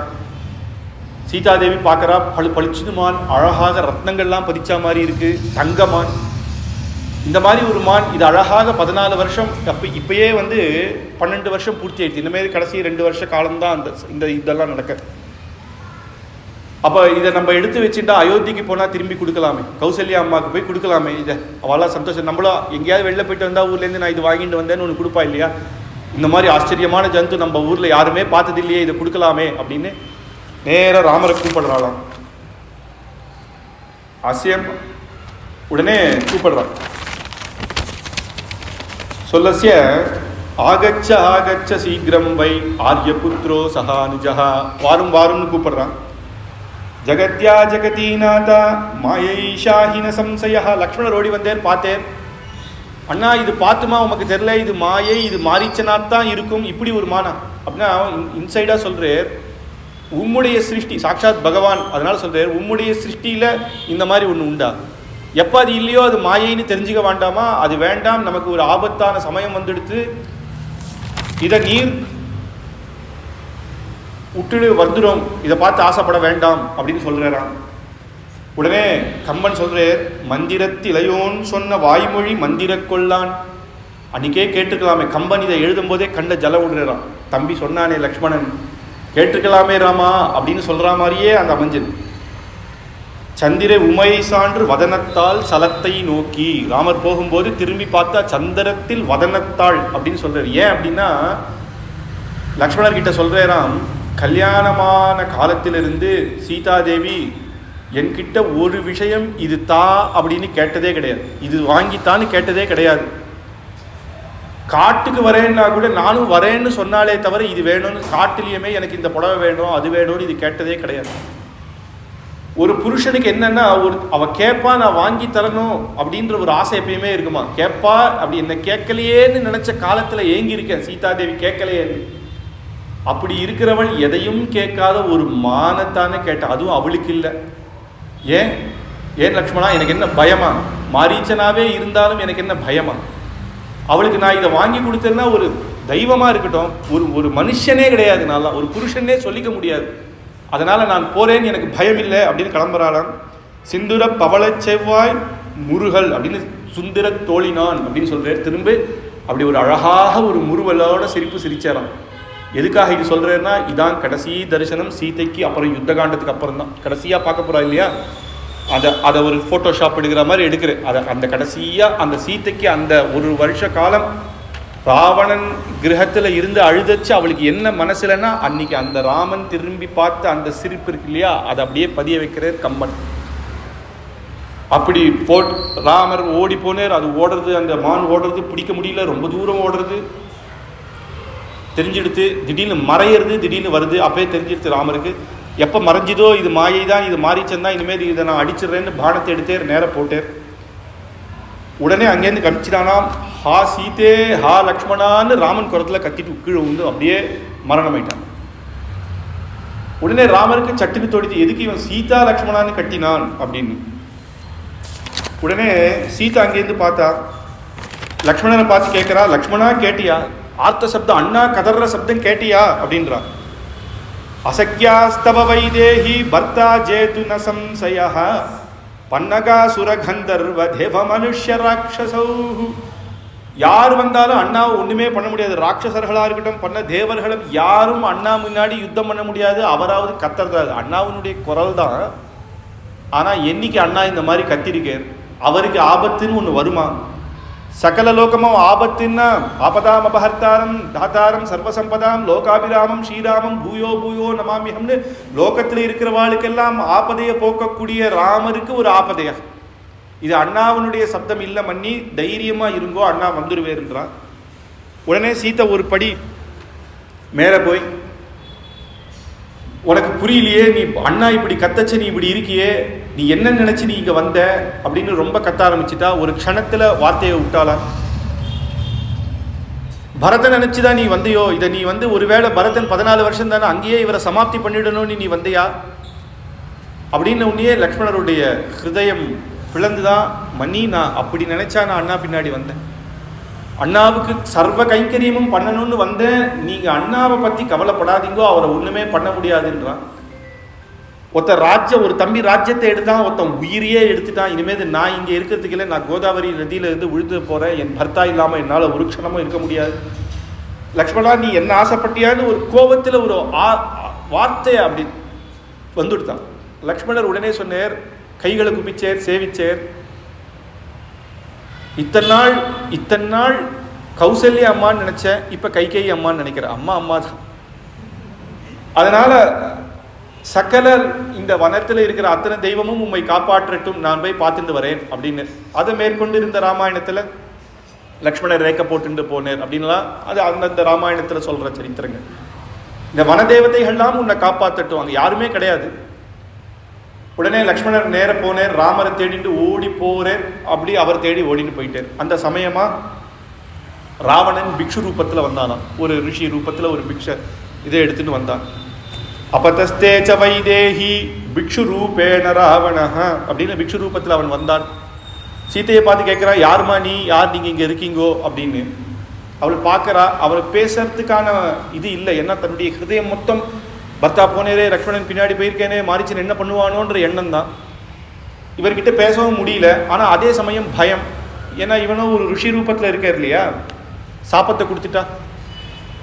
நம்ம சரித்திரத்திலேயே பார்க்கலாம். சகுந்தலா சரித்திரத்தில் ரிஷி வரும்போது அந்த அவனுடைய அந்த காதலனுடைய தியானத்தில் இருந்தனால அவன் உன்னை மறந்துடுவான்னு சபிச்சுட்டு, அந்த மாதிரி நமக்கும் ஏதாவது ஆயிடுச்சுன்னா ரிஷிகள் கிட்ட நம்ம அப்படி பழகக்கூடாதுன்னு திருப்பி கூப்பிடுறாளாம். தீர்த்தம்லாம் கொடுக்குறா, அர்க்கியபாத்தியெல்லாம் கொடுக்குறா. அவன் ஏதோ பேச ஆரம்பிச்சான். ராமர் லக்ஷ்மணர் வந்துடுவா, அது வரைக்கும் நீங்க உட்காருங்கோ, அவ வந்தவுடனே நம்ம எதுவாக இருந்தாலும் நாங்க சொல்றோம் அப்படின்றான். உடனே நிதானமா சொல்றான், அஹம் ச ராவணோ நாம சீதே ராட்சச கணேஸ்வரஹ லங்கா நாம சமுத்திரஸ்ய மத்தியே மம மகாபுரி. நான் லங்கையினுடைய ராஜா ராவணன். மகாபுரி எப்பேற்பட்டது தெரியுமா லங்கை. உன்னை நான் ராணியா வச்சுக்கிறேன். உன்னை பார், இந்த ராமன் காட்டுல கூட்டின்னு வந்து எப்படி ஜனகனுடைய பெண்ணை எப்படி வச்சுட்டு இருக்கணும், உனக்கு இப்படி கஷ்டத்தை கொடுக்குறான். உன்னை நான் ராணி போல வச்சுக்கிறேன், என்னோட வந்துடுன்னாலாம். உடனே சீதைக்கு ஒரு கோபம் வந்துதான். ராவணா, ராமரோட புஜத்திலேயே சாஞ்ச இந்த தலை வேற ஒரு புருஷனை பார்க்குமா? சூலத்துல நீ நடக்கலான்னு நினைக்கிறியா? ஹாலாஹல விஷத்தை குடிச்சு ஜீர்ணம் பண்ண முடியும்னு நினைக்கிறியா அப்படின்னு சொல்லி, யதந்தரம் சிம்ம சிகாலயோர்வனே யதந்தரம் செந்தனா நிகா சமுத்ரயோ யதந்தரம் வயசா வைனதேயோ யதந்தரம் மிருத்முகீர் அப்படின்னு ராமசிம்மம் எங்க, ராவண கழுதை எங்க, ராம சமுத்திரம் எங்க, ராவண குட்டை எங்க அப்படின்னு உடனே ஒரு ஹாஸ்போட்டனம் பண்ணானாம். அந்த ரிஷி ரூபத்திலேருந்து 10 தலையோட ஹாஸ்போட்டனம் பண்ணி தன்னுடைய அடிச்சு என்ன சொன்ன அப்படின்னு அப்படியே சீதாதேவியை தூக்கினானாம். நேர ரத்தத்தில் வச்சா மேலே தூக்கிட்டு போயிட்டான். பிற்காலத்தில் ராமாயணம் பண்றவாள்லாம் பக்தர்களானதுனால சீதாதேவியை இவன் தொட்டு தூக்கிட்டான்னு எழுதலை, அப்படியே பூமியோட தூக்கிட்டு போனான் அப்படின்னும், மாயா சீத்தையை தான் தூக்கிட்டு போனானோன்னு சொல்றா. ஆனா வால்மீகி மகர்ஷி காலமே வேற. ராவணனுக்கு ஒரு சாபம் இருக்கு, ஸ்திரீயை தப்பான எண்ணத்துல தொட்டா அவன் தலை வெடிச்சிடும். இந்த இடத்துல தப்பான எண்ணத்துல அவன் தொடல, ஜெகன்மாதாவான சீத்தை எனக்கு அப்பதான் ராமனின் வதம் கிடைக்கும்னு தெரிஞ்சு தூக்கினான். அப்ப அதனாலதான் வால்மீகி பார்க்கிற பக்தர்கள் வேற. அந்த பக்தர்கள் பிற்காலத்துல புரிஞ்சிக்க முடியாதுன்றதுக்காக மற்றவா அதை கொஞ்சம் மாற்றி சொல்றா. ஆனா இவர் அந்த நம்ப மற்றவாளுக்கு இறங்கக்கூடாது, அவளுடைய எண்ணத்தை உயர்த்தணும் அப்படின்னு வால்மீகி மகர்ஷி நினைக்கிறேன். அப்படி அந்த தூக்கிட்டு போகும்போதே சீதாதேவி கதறாளாம். ஆமந்திரே ஜனஸ்தானே கன்னிகாரான் சுபுஷ்பிதான் க்ஷிப்ரம் ராமாய சம்சத்வ சீதாஹரதி ராவணஹ ஹம்சாகார்ணவாகீர்ணம் வந்தே கோதாவரி நதீம் க்ஷிப்ரம் ராமாய சம்சத்வம் சீதாஹரதி ராவண. மால்யவந்தம் சிகரிணம் வந்தே பிரஷ்டபணகிரிம் க்ஷிப்ரம் ராமாய சம்சத்வம் சீதா ஹரதி ராவண. இந்த ராவணன் தான் சீதையை கூட்டிட்டு போனான் அப்படின்னு எல்லாரும் சொல்லுங்கன்னு யார்கிட்ட சொல்லுவா? அது என்ன நகரமா பக்கத்தாத்துல சொல்லிட்டு போறதுக்கு? அங்க ஒண்ணுமே இல்லைன்னு ஒண்ணு ஜனஸ்தானே அங்க இருக்கிற ஒவ்வொரு மரத்தையும் பார்க்கறாளாம், புஷ்பத்தையும் பார்க்கறாளாம். கோதாவரி நதி ராமன் வந்தா சொல்லு, இந்த ராவணன் தான் சீதையை எடுத்து போனான்ற ஒரு க்ளூ கொடுத்தா போறோம். ராமன் எங்களை பார்த்து பேர் இவனை என்ன பண்ணுவேர்னு அப்படின்னு ஹம்சைகள் எல்லாம் கோதாவரி நதியில போற ஹம்சைகள் எல்லாம் பார்த்து நீங்க சொல்லுங்கோ அப்படின்னு சொல்றாரு. உடனே ஜட்டாயு அங்கேருந்து சீத்தையை காப்பாத்துறேன்னு சொல்லியிருக்காரு இல்லையா, யுத்தத்துக்கு வந்தேராம். வயசான ஜட்டாயு 2 ரக்கையும் போட்டு நேர ராவணனுக்கு முதல்ல சொல்றேன், தசக்ரீவாஸ்திதம் பிராதரத்வம் நிந்ததி, இந்த மாதிரி இன்னொருடைய தர்மபத்னியை கூட்டு போகாதப்பா, நான் சொல்றத கேளு, அது மகா பாபம். அதுவும் நீ ராஜா, அந்த ராஜாவா இருந்து நீ தப்பு பண்ணா உன் மக்களும் தப்பு, யதா ராஜா ததா பிரஜான்வா, அது ரொம்ப மகா பாபம், உன்னுடைய மரணத்துக்கு காரணமாகணுவா. அவன் ஏன் கேட்க போறான் இந்த தர்மத்தெல்லாம்? அவன் திருப்பி யுத்தம் பண்றானா. ஜட்டாயு தன்னுடைய இது அந்த வயசுலையும் ராட்சசன்னு கூட பார்க்காம ரெக்கைகளாட ராவணனை அடிச்சு தன்னுடைய சாரத்தியை கீழே தள்ளி, ராவணனுடைய 10 கிரீட்டத்தையும் கீழே தள்ளி, வில்லு அம்பெல்லாம் கீழே போட்டு கீழே ரத்தம் முறிஞ்சி, எப்படி பிரதம யுத்தத்துல ராமன் ராவணனை ஓட விட்டாரோ அந்த அளவுக்கு ஜட்டாயு எல்லாம் பண்ணிட்டானாம். இனிமேது ராவணனால ஒன்றும் பண்ண முடியாதுன்னு தெரிஞ்சு சந்திரஹாசம்னு ஒரு சிவபெருமான் கொடுத்த ஒரு கத்தியை எடுத்து ஜட்டாயுனுடைய 2 ரக்கையும் வெட்டினானாம். சீதாதேவி அலர்றா, வானாம் வாண்டாம் ஜட்டாயுவே, நீர் இருந்து ராமர் கிட்ட நான் ராவணன் எடுத்து போனான்னு சொல்லும், உங்க பிராணம் போகக்கூடாதுன்னு கதறாளாம்.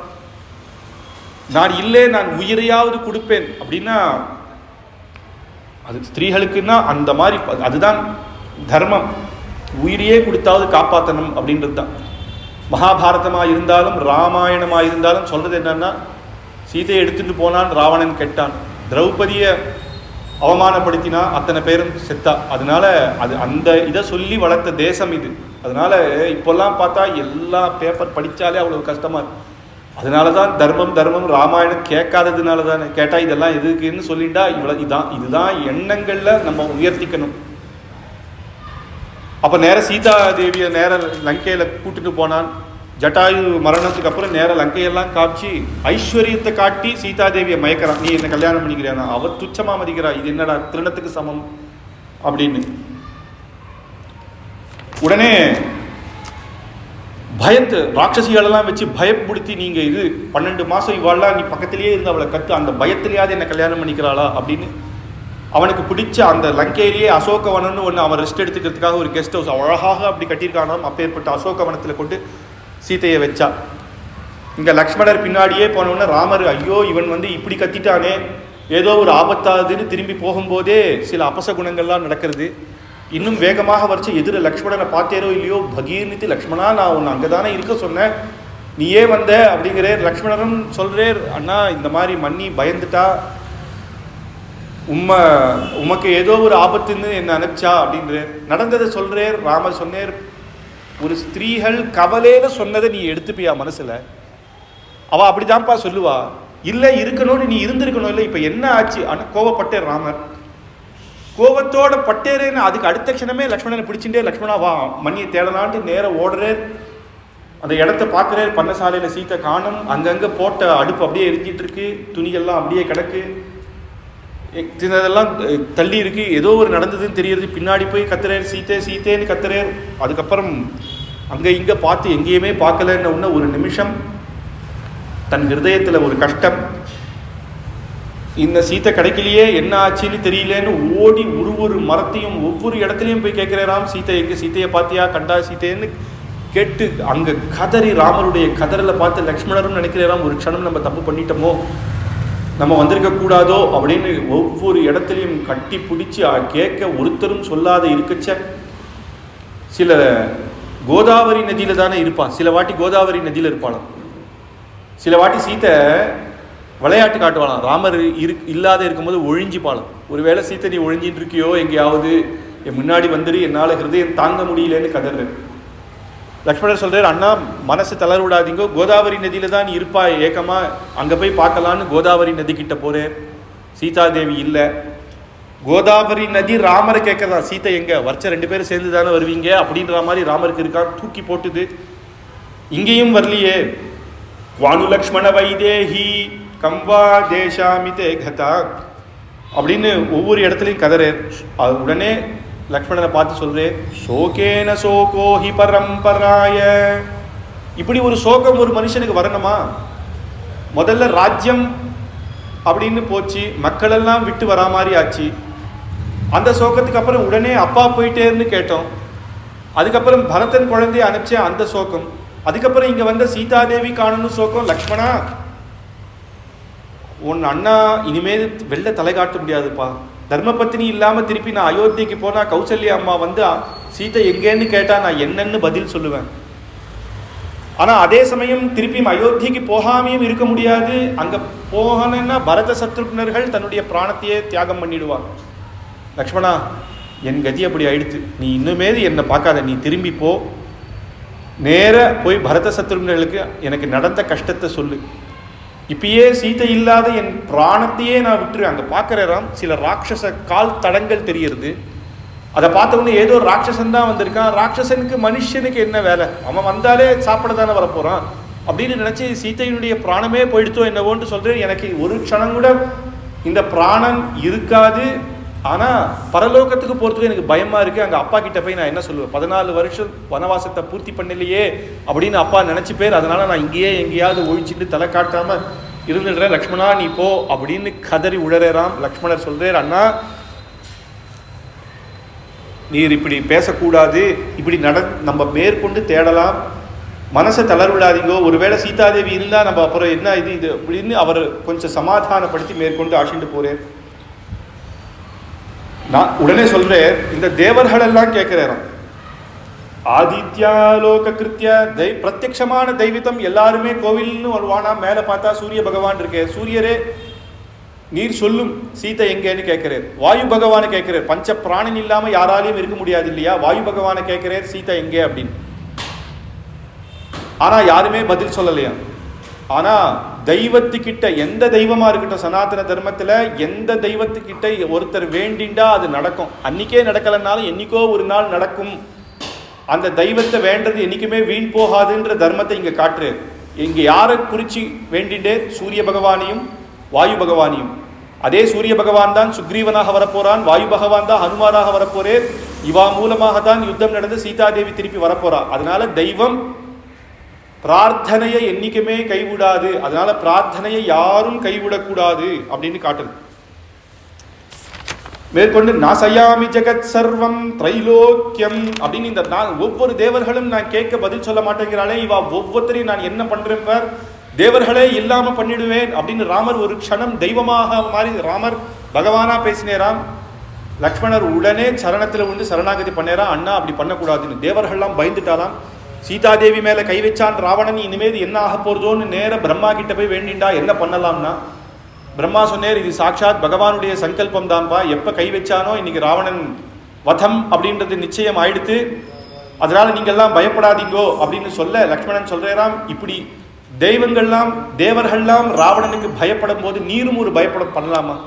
அவளே பயந்து இருக்கும் போது நீரும் வந்து நான் இவாளை சர்வத்தையும் நாசம் பண்ணுவேன்னு சொல்லக்கூடாது, மேற்கொண்டு தேடலாம் அப்படின்னு போகும்போது அங்க தேர் முறிஞ்சு கிடக்கு. அந்த தேர் முறிஞ்சு கிடக்கு. மேலே போனா ஒரு பெரிய பக்ஷி அப்படியே கீழே விழுந்தா மாதிரி மலை போல இருக்கு. கிட்ட கிட்ட வர ஜட்டாயுன்னு தெரிஞ்ச உடனே ராமர் ரொம்ப துக்கப்படுறார். என்ன ஆச்சு? ஜட்டாயு 2 ரெக்கைகளை வெட்டி ரத்தத்தை கக்கிண்டு இருக்கிற ஜட்டாயுவை பார்த்து ஜட்டாயு கிட்ட போன உடனே ஜட்டாயு சொல்றார் ராமரை பார்த்து, ராமா உனக்காக எப்படியாவது பிராணத்தை விட்டாவது சீதையை காப்பாத்தலான்னு நினைச்சேன், ஆனா என்னால முடியலப்பா. என் வயசுக்கு என்னால ராவணனோட யுத்தம் பண்ண முடியல. 2 ரெக்கையும் வெட்டிட்டான் பாப்பி. ரெக்கை போனா போறது, என் பிராணம் போனா போறது, சீதையை காப்பாற்ற முடியலையேன்னு ஒரு கவலை எனக்கு இருக்கு. ஆனா ஒன்னு சொல்றேன் கேட்டுக்கோ, நிந்தோ நாம முகூர்த்தோசி. நிந்தம் அப்படின்ற ஒரு முகூர்த்தத்துல அவன் சீதாதேவியை எடுத்துட்டு போயிருக்கான். யாராவது ஒருத்தர் நிந்தன் முகூர்த்தத்துல எவனாவது நம்ம வஸ்து காணாம போச்சுன்னா அது கண்டிப்பாக கிடைச்சிருமா நம்மளுக்கு. அதனால சீதை உனக்கு திருப்பி கிடப்பா, சௌக்கியமாக நீ திருப்பியும் அயோத்தியில போய் பட்டாபிஷேகம் பண்ணிப்பாய் அப்படின்னு ஆசீர்வாதம் பண்ணேறான். ராவணன் அப்படியே தன்னுடைய மடியில ஜட்டாயுவை வச்சேர். ஜட்டாயு அப்படி பிடிச்சுட்டேர். எந்த ஒரு புத்திரனா, எந்த ஒரு ஒருத்தர் தன்னுடைய பிராணம் போகும்போது அப்பா மடியில போனா அது வசத்தி அப்படின்னு சாஸ்திரம் சொல்லியிருக்கு. சாரி, புத்திரனுடைய மடியில அப்பா போனா அது வசத்தி அப்படின்னு சாஸ்திரம். அப்பேற்பட்ட பாக்கியம் தசரதருக்கு கூட கிடைக்கல. தசரதர் ராமர் லக்ஷ்மண பரதத்துக்கு அங்க இல்லை.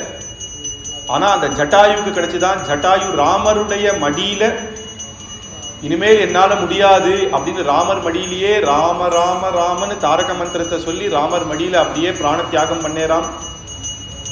ரொம்ப ராமர் துக்கப்பட்டு லக்ஷ்மணரை பார்த்து, பட்சிகள் கூட எப்படி இது பண்றது பாத்தியா, உதவி பண்றது பாத்தியா நம்ம கஷ்ட காலத்துல. சாட்சாத் ஜட்டாயு எனக்கு அப்பா மாதிரி. அப்பாவுக்கு தான் நான் சம்ஸ்காரம் பண்ணல, ஜட்டாயுக்காவது நான் தர்மப்படி நான் சம்ஸ்காரம் பண்ண போறேன் அப்படின்னு. சம்ஸ்காரங்கள்ல பலவிதமான சம்ஸ்காரங்கள் இருக்கு. ஆஹிதாக்னி சம்ஸ்காரம், அனாஹிதாக்னி சம்ஸ்காரம். போனவாளுக்கு பண்ணக்கூடிய சம்ஸ்காரம்ல அக்னிஹோத்திரிகளுக்கு பண்றது ஆஹிதாக்னி சம்ஸ்காரம். அந்த அக்னிஹோத்திரிகள் அக்னியை வச்சு தினமும் அக்னிஹோத்திரம் பண்றா இல்லையா, கடைசி காலத்துல கல்யாணத்திலேருந்து அந்த அக்னியை காப்பாற்றி தன்னுடைய கடைசி காலம் வரைக்கும் அக்னிஹோத்திரம் பண்ற அதே அக்னியை தான் கொண்டு வந்து கடைசியில் அதை வச்சுதான் சம்ஸ்காரம் பண்ணுவாளாம்.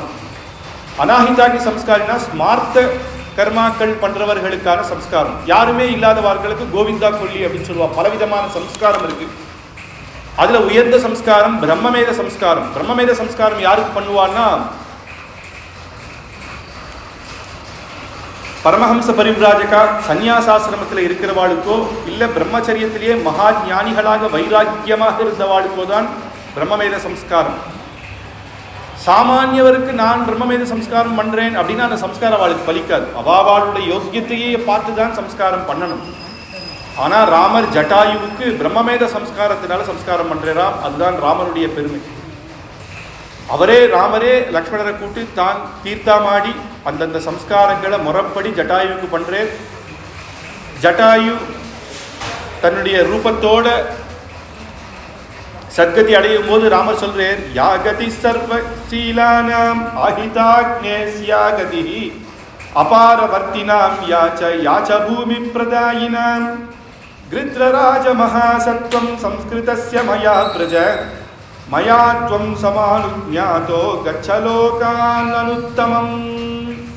ராமன் சொல்றே ஜட்டாயு கிட்ட, அக்னிஹோத்ரிகள் சம்ஸ்காரம் பண்ணி அக்னிஹோத்ரிகள் என்ன பலன் அடைவாளோ அந்த பலன் உமக்கு வேணும்னா அதை அடைவாயாக. ஸ்மார்த்த சம்ஸ்காரங்கள்லாம் பண்ணவர்கள் எந்த கதி அடைவாளோ நீங்கள்லாம் அடைவாயாக. அந்தந்த ஸ்வதர்மம் பண்ணவர்கள் எந்த கதி அடைவாளோ நீ அதை அடைவாயாக.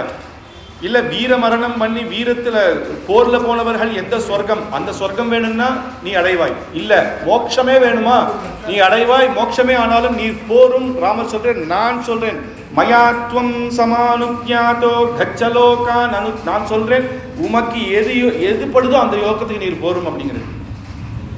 நேற்றுதான் சரித்திரம், முந்தானேத்தி சரித்திரத்தில் கேட்டோம். விஸ்வாமித்திரர் கூட தான் ஒருத்தர் சொர்க்கத்துக்கு போனார் அப்படின்னு அனுப்பிச்சார். நான் சொல்றேன் நீ போ அப்படின்னு. இந்திரன் சொர்க்கத்திலேருந்து திருப்பி அனுப்பிச்சான். இவர் சொல்றார் வைகுண்டத்துக்கு போங்கிறார். திருப்பி அனுப்ப மாட்டாரான்னு அனுப்ப மாட்டார். யாருன்னா அங்க இருக்கிறது யாரு, வைகுண்டம்ன்றது அவருடைய கிரகமாச்சு. எந்த லோகத்துல ராமன் சாட்சாத் பகவான் சொல்லி திருப்பி அனுப்புவா, யாருக்கு அந்த தைரியம் இருக்கு? அதனால ராமன் அப்படி சொல்றார். ஆனா ஜட்டாயு மோட்சம், ஜட்டாயு ஆனா வைகுண்டத்துக்கு போகலையா. ஏன் அப்படின்னா, சீதாதேவி பிரிஞ்சு இருக்கா இல்லையா, அந்த காட்சியை பார்த்து வைகுண்டத்துக்கு போறதை விட கொஞ்ச நாள் சொர்க்கலோகத்துல இருந்து இவாளுடைய பட்டாபிஷேகத்தை பார்த்து அதுக்கப்புறம் நான் மோட்சம் போறேன் அப்படின்னு படிப்படியாக அந்த கதியை அடைஞ்சேர் அப்படின்றது. நேர போகாம அப்படி அடைஞ்சேர் அப்படின்னு நீர் போரும்னு அனுப்புறேன். அதான் பகவானுடைய இது. அப்பேற்பட்ட ஜட்டாயுவுக்கும் தன் பிதா தசரதற்கு என்ன கிரமம் பண்ணியிருப்பேரோ ராமர், அது அந்த பாக்கியம் நமக்கு கிடைக்கலையே, அந்த பாக்கியம் இப்ப கிடைச்சதுன்னு ஜட்டாயுவுக்கு பண்ணேர் அப்படின்றது ராமருடைய குணம். மேற்கொண்டு கதம்பன்ற ஒரு ராட்சசன் அயோமுகி, அவனோட வயிற்றுல தான் அவனோட கண்ணும் வாயும் இருக்குமா. அப்பேற்பட்ட ராட்சசன் ஒருத்த வந்தான். ராமரையும் லக்ஷ்மணரையும் இழுக்க பிடிச்சிருந்தானாம். ராமர் சொல்ற, என்னப்பா இது சோகத்துல ஏற்கனவே சீதாதேவி காரணம்னா இந்த மாதிரி ஒரு ராட்சசன் வரான். அவனுக்கு ஏன் கண்ணும் வாயும் வயிற்றுல வந்துன்னா, இந்திரன் ஒரு வாட்டி அடிச்சானான், தலை கீழே விழுந்துட்டான். அவனுக்கும் சாப்பிட்டு அவன் சொல்றான், நீங்க ராமலக்ஷ்மணர்களா, நீங்க என்ன வதம் பண்ணிட்டா எனக்கு நல்ல கத்தி அடைஞ்சிருவேன்றான். உடனே அவனையும் வதம் பண்ண அவன் வந்தானா, நீர் இதே இடத்துல இப்படி போனா சபரி ஆசிரமம் இருக்கு, சபரி ஆசிரமத்தில் போய் நீர் பார்த்துட்டு சபரியை பார்த்துட்டு மேற்கொண்டு சுக்ரீவன் ஒருத்தர் இருக்கே, ரொம்ப நல்லவர், அவரோட போய் மித்திரத்தை வச்சுக்கோங்கோ, சீதாதேவியை கண்டுபிடிக்கிறதுக்கு அவர் உதவி பண்ணுவேர் அப்படின்னு ராம கைங்கரியம் பண்ணி மேற்கொண்டு அவர் போயிட்டாராம். உடனே ராமர் சபரியை பார்க்க வரே.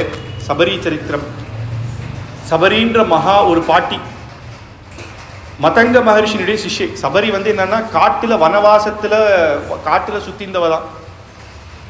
அங்க அப்படி இப்படி பார்க்கும்போது மதங்க ரிஷி ஆசிரமத்தில் அவருடைய சிஷ்யர்களோட வரும்போது அவளை பார்த்த உடனேயே அந்த அம்மாவுக்கு ஏதோ ஒரு கைங்கரியம் பண்ணணும் அப்படின்னு நேர மதங்க மகர்ஷி ஆசிரமத்தில் நேர போய் கோலம் போடுவா. தினம் தினம் கோலம் போடுவோன்னா மதங்க மகர்ஷி கேட்டார், சிஷ்யர்கள் யாரா கோலம் போடுறா அப்படின்னு சொன்னால் எங்களுக்கு தெரில, நான் நாளைக்கு எப்படியாவது பார்த்து சொல்லுங்கன்னு. இவெல்லாம் காத்தாலேயே ஒழிஞ்சிட்டு பார்த்துட்டு இருக்காளாம். பாட்டி கோலம் போட்டா. உடனே ஓடி வந்தா, பாட்டி பாட்டி எங்கள் ரிஷி கூப்பிட்றாரு அப்படின்னா, ஐயோ தெரியாமல் பண்ணிட்டேன் சுவாமி, பயப்படுறா. இல்லை இல்லை கவலைப்படாதீங்கோ, எங்கள் மதங்க ரிஷி உங்களுக்கு அனுகிரகம் தான் பண்ணுவேர், நீங்கள் நல்லதான் பண்ணியிருக்கீங்கோ, மதங்க ரிஷி கூப்பிடுறார் அப்படின்னாலாம். உடனே நான் எப்படி உள்ள வருது, ஐயோ ஆச்சாரியன் நான் தூரேருந்து இங்கேருந்து சேவிச்சுக்கிறேன், நான் வரமாட்டேன்னலாம். அப்படிலாம் கிடையாதுன்னு ஆசியம் போனோடனே மதங்க மகர்ஷி கேட்குறாரு, ஏம்மானர் ஏதோ கைங்கரியம் பண்ணணும்னு தோணித்து அப்படின்னாரு. அப்படின்னா நீ ஆசிரமத்தில் இங்கேயே இருந்து இங்கேயே கைங்கரியம் பண்ணு, என்னென்ன பகவானுக்கு பண்ண இதெல்லாம் நாங்கள் கொடுக்குறோம், இங்கேயே இரு அப்படின்னு தைரியமாக சொல்லி தினமும் இந்த மாதிரி இருட்டிலெல்லாம் பண்ண வேண்டாம் அப்படின்னு சொல்றார். மதங்க மகரிஷி ஆசிரமத்திலேயே சபரி இருந்தாலும் அங்கேயே இருந்து இருந்து கைங்கரியம் பண்ணி பண்ணி பகவத் ஆச்சாரியருடைய பூர்த்தியான கட்டாட்சம் அவளுக்கு வந்துடுது. ஆச்சாரியன் அப்படின்றவர் பக்கத்துல இருந்து ஞானோபதேசம் பண்ணாதான் ஞானம் வரும்னு அவசியமே கிடையாது. ஆச்சாரியன் காணால கட்டாட்சம் பண்ணாலும் வந்துடுமா. ஒரு மீன் இன்னொரு மீன் குழந்தை சமுத்திரத்தில் இருக்கிற மீன் இருக்கு இல்லையா, அது அலை அடிச்சுட்டே இருக்கும். அது குழந்தைய அது பக்கத்திலே இருக்க முடியாது. அது ஒரு இடத்துல இருக்கும், இது ஒரு இடத்துல இருக்கும். இது அதை பார்த்துட்டே இருக்குமா. பார்த்த மாத்திரத்திலேயே குழந்தை மீனுக்கு பசி போயிடுமா, இது இருக்குமா. அது பகவான் அப்படி வச்சிருக்கு. கூர்ம ரூபம் இருக்கு. கூர்ம அடிச்சுட்டு போயிடுமா. குழந்தை பிறந்த உடனே அடிச்சுட்டு எங்கேயாவது போயிடும். அந்த அம்மா மனசுலயே நினைச்சிட்டு இருக்குமா, அந்த குழந்தை நல்லா இருக்குமா. அந்த மாதிரி ஆச்சாரியன் ஹிருதயத்துல நம்மளை நினைச்சாலும் நமக்கு அனுகிரகம் தான். அப்படி எல்லா சிஷ்யர்களுக்கும் சொல்லி மதங்க மகர்ஷி கடைசியில அவருடைய காலம் முடிஞ்சுடுத்து அப்படின்னு யோகாசனத்துல மோட்சத்துக்கு போகணும் அப்படின்னு எல்லா சிஷ்யர்களையும் கூப்பிடுறாரு. இன்னைக்கு கடைசி நாள், நான் பகவான் திருவடி அடைய போறேன், உங்களுக்கு எல்லாம் என்ன வரன் வேணும் கேளுங்கன்னு ஒவ்வொரு சிஷ்யால கூப்பிடுறாரு. ஒருத்தர் சொல்றான் சகல சாஸ்திரத்திலேயே நான் நிபுணர் ஆயிடணும் அப்படிங்கிறான். ஒருத்தர் சொல்றான் எனக்கு நிறைய வீடு வேணும் அப்படிங்கிறான். ஒவ்வொருத்தன் கேட்கறான். சரி ரிஷி எல்லாத்துக்கும் கிடைச்சிரும் அப்படின்னு சொல்றேன். கடைசியா சபரியை கூட்டேன். சபரி நான் எப்படி ஆச்சாரியன் கிட்ட வருதுன்னு கூப்பிடுறேன், உள்ள வாங்கோன்னு ஆத்துக்குள்ள ஆசிட்டு வரான். சபரியை கேட்டேன், உனக்கு என்ன வேணும், நீயும் இத்தனை நாள் கைக்கரியம் பண்ணியிருக்கேன், உனக்கு நான் ருணப்பட்டிருக்கேன், உனக்கும் ஏதாவது பண்ணணும், என்ன வேணும் கேளு அப்படிங்கிறேன். எனக்கு என்ன சுவாமி தெரியும், எனக்கு எது நல்லதுன்னு தெரியறதோ அது நீர் அனுகிரகம் பண்ணும் அப்படின்னாலாம். சொன்னேராம், இத்தனை சிஷ்யர்களுக்கு நான் சொல்லி கொடுத்தேன், எல்லாரும் ஏதோ வேணும், பணம் வேணும், துட்டு வேணும்னு கேட்டா, ஆனால் சபரி தான் உண்மையான சிஷ்யை, நான் உனக்கு ஒன்று சொல்றேன்னு ராம நாமத்தை உபதேசம் பண்ணேரான். இதை சொல்லிகிட்டே இருக்கிறான். அவ சொன்னாலாம், இதுக்கு என்ன அர்த்தம்னாலாம், அதை பத்தி நீ கவலைப்படாத, இந்த அர்த்தம் உன்னை தேடி வரும் அப்படின்னு. உடனே மதங்க மகர்ஷி அப்படியே யோகாசனத்துல எல்லா சிஷ்யர்கள் முன்னாடியும் அப்படியே தன்னுடைய பிராணத்தை இது பண்ணேர், தியாகம் பண்ணேர். தேர்ல இருந்து தேவர்கள்லாம் அவரை கூட்டுண்டு போறா. விஷ்ணு பார்ஷத்தர்கள்லாம் சபரியும் அழறாலாம், நானும் வரேன் நானும் வரேன் நானும் வரேன் அப்படின்னு. மத்தங்க மாதிரி சொல்றாம், இல்லை அப்படின்னா, ஏன் எனக்கு அந்த பாக்கியம் இல்லையான்றா, உங்களை விட்டு என்னால ஒரு க்ஷணமும் பிரிய முடியாதுன்னு சொல்றாளாம்.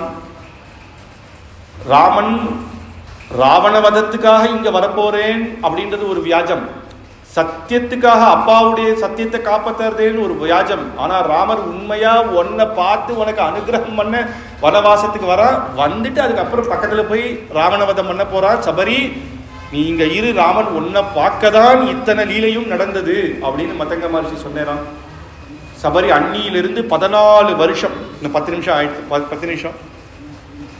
சபரி அன்னிலிருந்து 14 வருஷம் ஒவ்வொரு நாளும் ராமர் வருவேர், ஆச்சாரியன் சொன்னார். அதனால ராமன் வருவேர் அப்படின்னு காலங்காத்தால ஏறி தீர்த்தாமாடி பம்பா சரசுக்கு போய் கூணி, அவளால் நடக்க முடியாது, பம்பா சரசுக்கு போய் அந்த மரத்துல எது நல்ல மரமோ எந்த பழமோ அந்த பழத்தை பார்த்து அந்த பழங்களை கொண்டு ராமனுக்கு வைப்பா. ஒரு நாள் வைப்பா, 2 நாள் வைப்பா, 3 நாள். நம்மளா தான் என்ன பண்ணுவோம், என்னடா இவர் வருதா இல்லை, சரி வந்த அன்னைக்கு பார்த்துக்கலாம், அன்னைக்கு போய் இப்போ பழத்தை 14 வருஷமும் ஒவ்வொரு நாளும் ஆத்து வாசல்ல கோலம் போட்டு பழம் கொண்டு வந்து ராமன் வருவேர், ராமன் வருவேர், ராமன் வருவேர்னு காத்துருந்தான். 14 வருஷம் கழிச்சு இன்னைக்கு ஒரு நாள் அப்படியே மனசுல நினைக்கிறாளாம், கண்ணில் ஜலம் விடுறான். ராமா, நீ வருவேன்றது சத்தியம், ஏன்னா அது ஆச்சாரியனோட வாக்கு. ஆனா எனக்கு வயசாயிண்டே இருக்கு, வயசு முடியாம போறது, ஒண்ணுமே கண்ணுக்கு தெரியாத சமயத்துல நீ வந்தா எனக்கு எவ்வளவு துக்கமா இருக்கு, அதனால நீ வரக்கூடாதா அப்படின்னு தியானம் பண்ணிட்டு இருக்கான். அப்ப ராம லக்ஷ்மணர்கள் ஏற்கனவே அந்த ராட்சத சொன்னாலாம் சபரி நோத்தி இருப்பா அப்படின்றதுனால தேடி வராலாம். இங்க குழந்தைகள்லாம் விளையாடிட்டே இருந்தது. இங்க சபரி கிரகம் எங்க அப்படின்னு ராமர் கேட்கிறாராம். ஓடி வந்தது குழந்தைகள்லாம், பாட்டி பாட்டி நீ யாரோ சொல்லுவியே, டெய்லி சொல்லுவா ராமர் வந்தேரா பாருங்கடா, ராமர் வந்து நீ யாரோ சொல்லுவியே, ராமர் அவர் வந்திருக்காராம் அப்படின்னு உள்ள ஒரே சந்தோஷம். சபரி பாட்டி முடியாம அங்கேருந்து கதறி ஓடி வரா. ஓடி வந்து ராமலக்ஷ்மணர் 2 பேரும் சேவிச்சு ராமர் கிரகத்துக்கு வரணும் அப்படின்னு, சின்ன கிரகம்தான் ஆனாலும் உள்ள கூட்டு அப்படியே ராமர் குனிஞ்சு உள்ள வந்துறான். உட்காரணும்னு ஆசனம் போட்டாலாம், அந்த திருவடியை பார்த்தாலாம், சீத்தை இல்லைன்னு கதறி ஓடி வந்த அந்த திருவடி, அது வரைக்கும் சீத்தை காணாம போனதிலிருந்து ஒரு இடத்துல உட்காரல, ஒரு தீர்த்த ஆகாரம் இல்லை. அப்ப எப்படி இருக்குமோ அந்த திருவடியை பார்த்து அப்படியே கையை பிடிச்சாலாம். பெருமாளுக்கு சங்கோச்சம், பின்னாடி இழுக்கிற 2 காலையும் பிடிச்சி உட்காந்து கையை பிடிச்சாலாம். லக்ஷ்மணருக்கு அப்பதான் நிம்மதியா, அண்ணா நமக்கு காலை நீட்ட மாட்டேர், நம்மளால தான் பிடிக்க முடியல, அப்பா பிடிச்சி தரேன்னாராம். உடனே பார்த்தாலாம், லக்ஷ்மணரை பார்த்தாலாம், நீரும் அப்படின்னு சொல்லிடுறான். அவர் அண்ணா இருக்கும்போது உட்கார கூட மாட்டேன், உட்காரும், நீர் பக்கத்துல உட்காரணும், நீரும் எங்க கிரகத்துல உட்காரணும் அப்படிங்கிறான். அப்ப உடனே ராமர் லக்ஷ்மணரை பார்த்தேன், அவர் உட்கார மாட்டேர் அண்ணா முன்னாடி, ஆனாலும் பாட்டியினுடைய பிரேமைக்கு உட்காரு அப்படிங்கிற உட்காந்து 2 பேருக்கும் பாத பூஜை பண்ணி பழங்கள்லாம் கொண்டு வந்து வைக்கிறார். உடனே ராமர் விசாரிக்கிறார், கச்சித்தே நிர்ஜிதா விக்னஹ கச்சித்தே வர்ததே தபஹ கச்சித்தே நியதா க்ரோதா ஆஹர்ஷ்யாமி தபோதனே கச்சித்தே நியமா பிராப்தாஹ கச்சித்தே மனசா சுகம் கச்சித்தே குரு சுஸ்ரூஷா சஃபலாச்சாரு பாஷினி. எப்படி இருக்குமா, உன்னுடைய தபஸெல்லாம் ஒழுங்காக நடந்துட்டு இருக்கா. தபஸ்ன்னா என்னன்னா நம்மளுடைய நித்திய கர்ம அனுஷ்டானம், நித்தியமும் சந்தியாவந்தனம் பண்ணி நமக்கு என்னென்ன தர்மங்கள் சொல்லியிருக்கோ அதெல்லாம் பண்றதே தபஸ் தான். உன்னுடைய அனுஷ்டானங்கள்லாம் நல்லா பண்ணிட்டு இருக்கியா. அப்படி பண்ணா என்ன ஆகும்னா, நிச்சித்தே வர்த்ததே தபஹ, நிச்சித்தே குரோதம், கோபம் எல்லாம் போயிடும். தபஸினால மனசு நிம்மதி இருக்கும், கோபம் போயிடும். பசி, ஆகாரம்லாம் பசிக்காதான், எவ்வளோ வேணுமோ அவ்வளோதான் சாப்பிடுவோம், அதிகமாகவும் சாப்பிட மாட்டோம், கம்மியாகவும் சாப்பிட மாட்டோம். ஆகார நியமம்லாம் சரியா இருக்கா, கோபம்லாம் விட்டையா, மனசு சுகமா இருக்கா, அதான முக்கியம். மனசு சுகம்தான் முக்கியம், மனசு சுகமா இருக்கா. குரு பக்தியான பலன் கிடைச்சுதா, குரு பக்தி நீ அப்படி பண்ணி ஆச்சாரிய பக்தி அதனுடைய பலன் கிடைச்சுதா அப்படின்னா நம்மளா தான் என்ன சொல்லுவோம், சுவாமி ஒரே கஷ்டம், சுவாமி ஒரே கஷ்டமா இருக்கு, ஒரே இங்கே காத்தே இல்லை, காட்டில் நான் இம்சப்படுறேன் அப்படின்னு தானே சொல்லுவோம். அவள் அவ்வளவு அழகா ஒரு வார்த்தை சொன்னாலாம், அத்தியப்ராப்தா தபசித்தி தவ சந்தர்சன அன்மயா.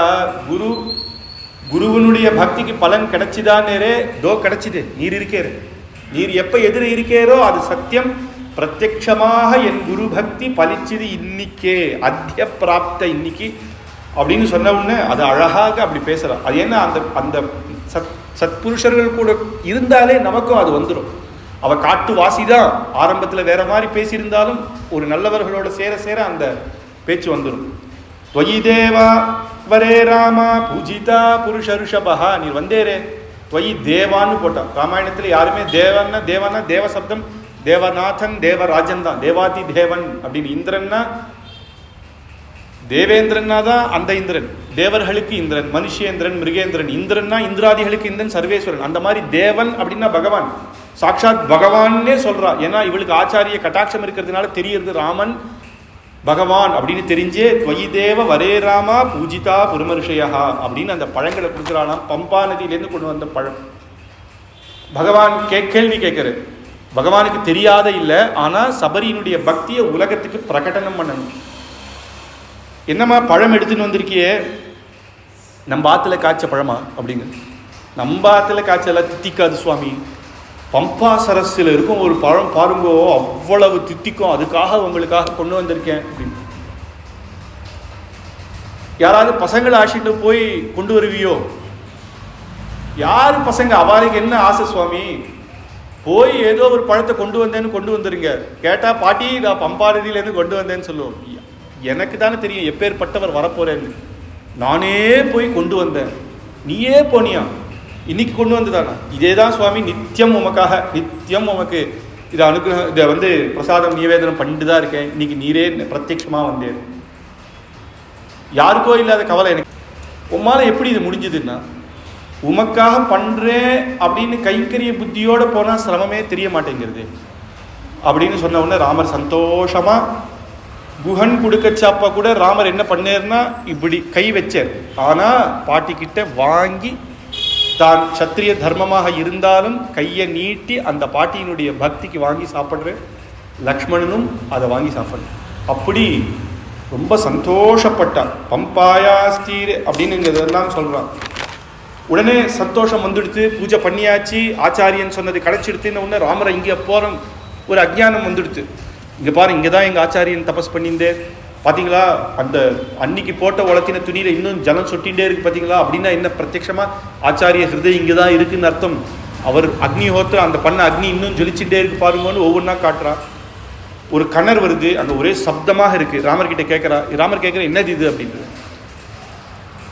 ஒரு காலத்தில் ரிஷிக்கு வந்து ஏகாதசி மறுநாள் வந்து சிரவணத்வாதசி ரெண்டும் வந்துருத்தான். அதனால் வெளியில் போகிறதுக்கு இல்லை. அந்த சமயமாக அவளுக்கு வந்து அவளாம் சப்த சமுத்திரத்துலேயும் போய் ஸ்நானம் பண்ணிட்டு வரணும். இந்த 2 நாள் பண்ண முடியலையேன்னு தியானம் பண்ணாலாம். சப்த சமுத்திர ஜலமும் அந்த கணத்தில் வந்துருத்தான். அப்பேற்பட்ட தபோதனர்கள். அப்படி எங்கள் மகரிஷிக்காக வந்த சப்ததரோன்னரா. உடனே அப்படியா அப்படின்னு ராமர் லக்ஷ்மணர் அங்கேயே தீர்த்தாமாடி அப்பாவுக்கு அங்கே தர்ப்பணம் பண்ணாலும். அப்பேற்பட்ட பவித்திரமான தினம்னு தர்ப்பணம் பண்ணான். தர்ப்பணம் பண்ணோடனே ரொம்ப சந்தோஷப்பட்டு சபரி சொல்கிறாலாம், இனிமேல் என்னுடைய காரியம்லாம் சபலமாயிடுது. இப்போ நான் உம்ம முன்னாடியே எப்படி எங்கள் ரிஷி தன்னை பிராணத்தியாகம் பண்ணாலோ அப்படி யோக பலத்தினால அக்னியை கொண்டு வந்து தன்னுடைய அக்னி அப்படியே யோகத்தினாலேயே அக்னியை பஸ்வமாக்கி ராம ராம ராம ராம ராம ராம ராம ராம ராம ராம ராம சொல்லி அப்படியே தன் முன்னாடியே ராமன் முன்னாடியே அந்த மோட்சத்தை அடைஞ்சாலும். அதான் யத்ரதே சுக்ருதாத்மனே விஹரந்தி மஹர்ஷயः தத் புண்ணியம் சபரி ஸ்நானம் ஜகாம ஆத்மசமாதினா. வால்மீகி மகர்ஷி அழகா சொல்றார். எந்த கதி அடைஞ்சார்னா மகர்ஷியினுடைய ஆச்சாரியன் திருவடி அடைஞ்சார் அப்படின்னு இந்த ஸ்லோகத்தில் சொல்றார். அங்கேருந்தா நமக்கு வந்தது. நம்ம இதில் யார் இதுவானாலும் ஆச்சாரியன் திருவடி அடைஞ்சேர் அப்படின்னு சொல்கிறோம். அதை வால்மீகி அப்படியே சம்ஸ்கிருதத்தில் சொல்றார். அப்போ ஆச்சாரியன் எங்கே போனேர் அப்படின்றதுக்கு தான் சுவாமி தேசிகன் சபரி மோட்ச சாட்சி பூதா அப்படிங்கிறது. ஆச்சாரியன் மோட்சத்தில் இருந்து அந்த மோட்சத்தை இவ அடைஞ்சா அதுக்கு சாட்சியாக ராமன் இருந்தேர் அப்படின்னு. அங்கே ஜட்டாயுக்கு சொன்னேரே, நீர் போரும் எந்த லோகம் வேணாலும் போரும் மோட்சத்தை கொடுக்குறேன் யாகச்ச அப்படின்னு சொன்னேரே அப்படின்னா இங்கே சபரி பாட்டிக்கு சொல்லணும் இல்லையா, நீ போ வைகுண்டத்துக்கு போன்னு சொல்லலையா ராமர். ஏன்னா ராமர் சொல்லி வைகுண்டம் போக வேண்டிய அவசியம் அவளுக்கு இல்லை. ஆச்சாரியன் கிருப்பையில் அவளுக்கு மோட்சம் கிடைச்சிடுது. அதனால ராமர் சாட்சியாக பார்க்குறார், தானே அந்த வைகுண்டத்தை எடுத்துட்டான். அதனால தான் ஆச்சாரியன் மூலமாக நம்ம சரணாகதி பண்ணுறோன்னா, மேற்கொண்டு விபீஷண சரணாகதியில் பார்க்க போகிறோம். சரணாகத்தினா சும்மா போய் சேவிச்சு நான் சரணம்னு சொல்கிறது இல்லை. 6 அங்கங்கள் இருக்கணும். அந்த அந்த மகா விஸ்வாசம் இருக்கணும். ஒரு க்ஷணம் இவர் நமக்கு பண்ணிடுவேரா, இவன் கொடுப்பாரா அப்படின்னு நினச்சிட்டு போனால் அதுக்கு மகா விஸ்வாசம் இருக்கணும். அவர் பண்ணுவேர் அப்படின்னு. அந்த மகா விஸ்வாசம் நமக்கு கிடைக்காததுனால தான் ஆச்சாரியன் மூலம். ஏன்னா ஆச்சாரியனே அந்த 6 அங்கத்தை அவர் பார்த்துட்டு. அதனால் ஆச்சாரியன் மூலமாக சரணாகதி. அதனால் ஆச்சாரியன் சொல்லிட்டானா அதுக்கப்புறம் பகவான் திருப்பி நீ மோட்சம்னு சொல்ல தேவையில்லை, அங்கேயே அவர் அனுகிரகம் பண்ணிடுவேர் அப்படின்றது சபரி என்னுடைய சபரி அம்மாவுடைய சரித்திரம்.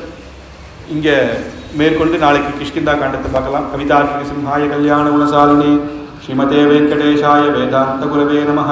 ஸ்வஸ்தி பிரஜாப்யः பரிபாலயந்தாம் ந்யாயேன மார்கேண மஹீம் மஹீஷாः.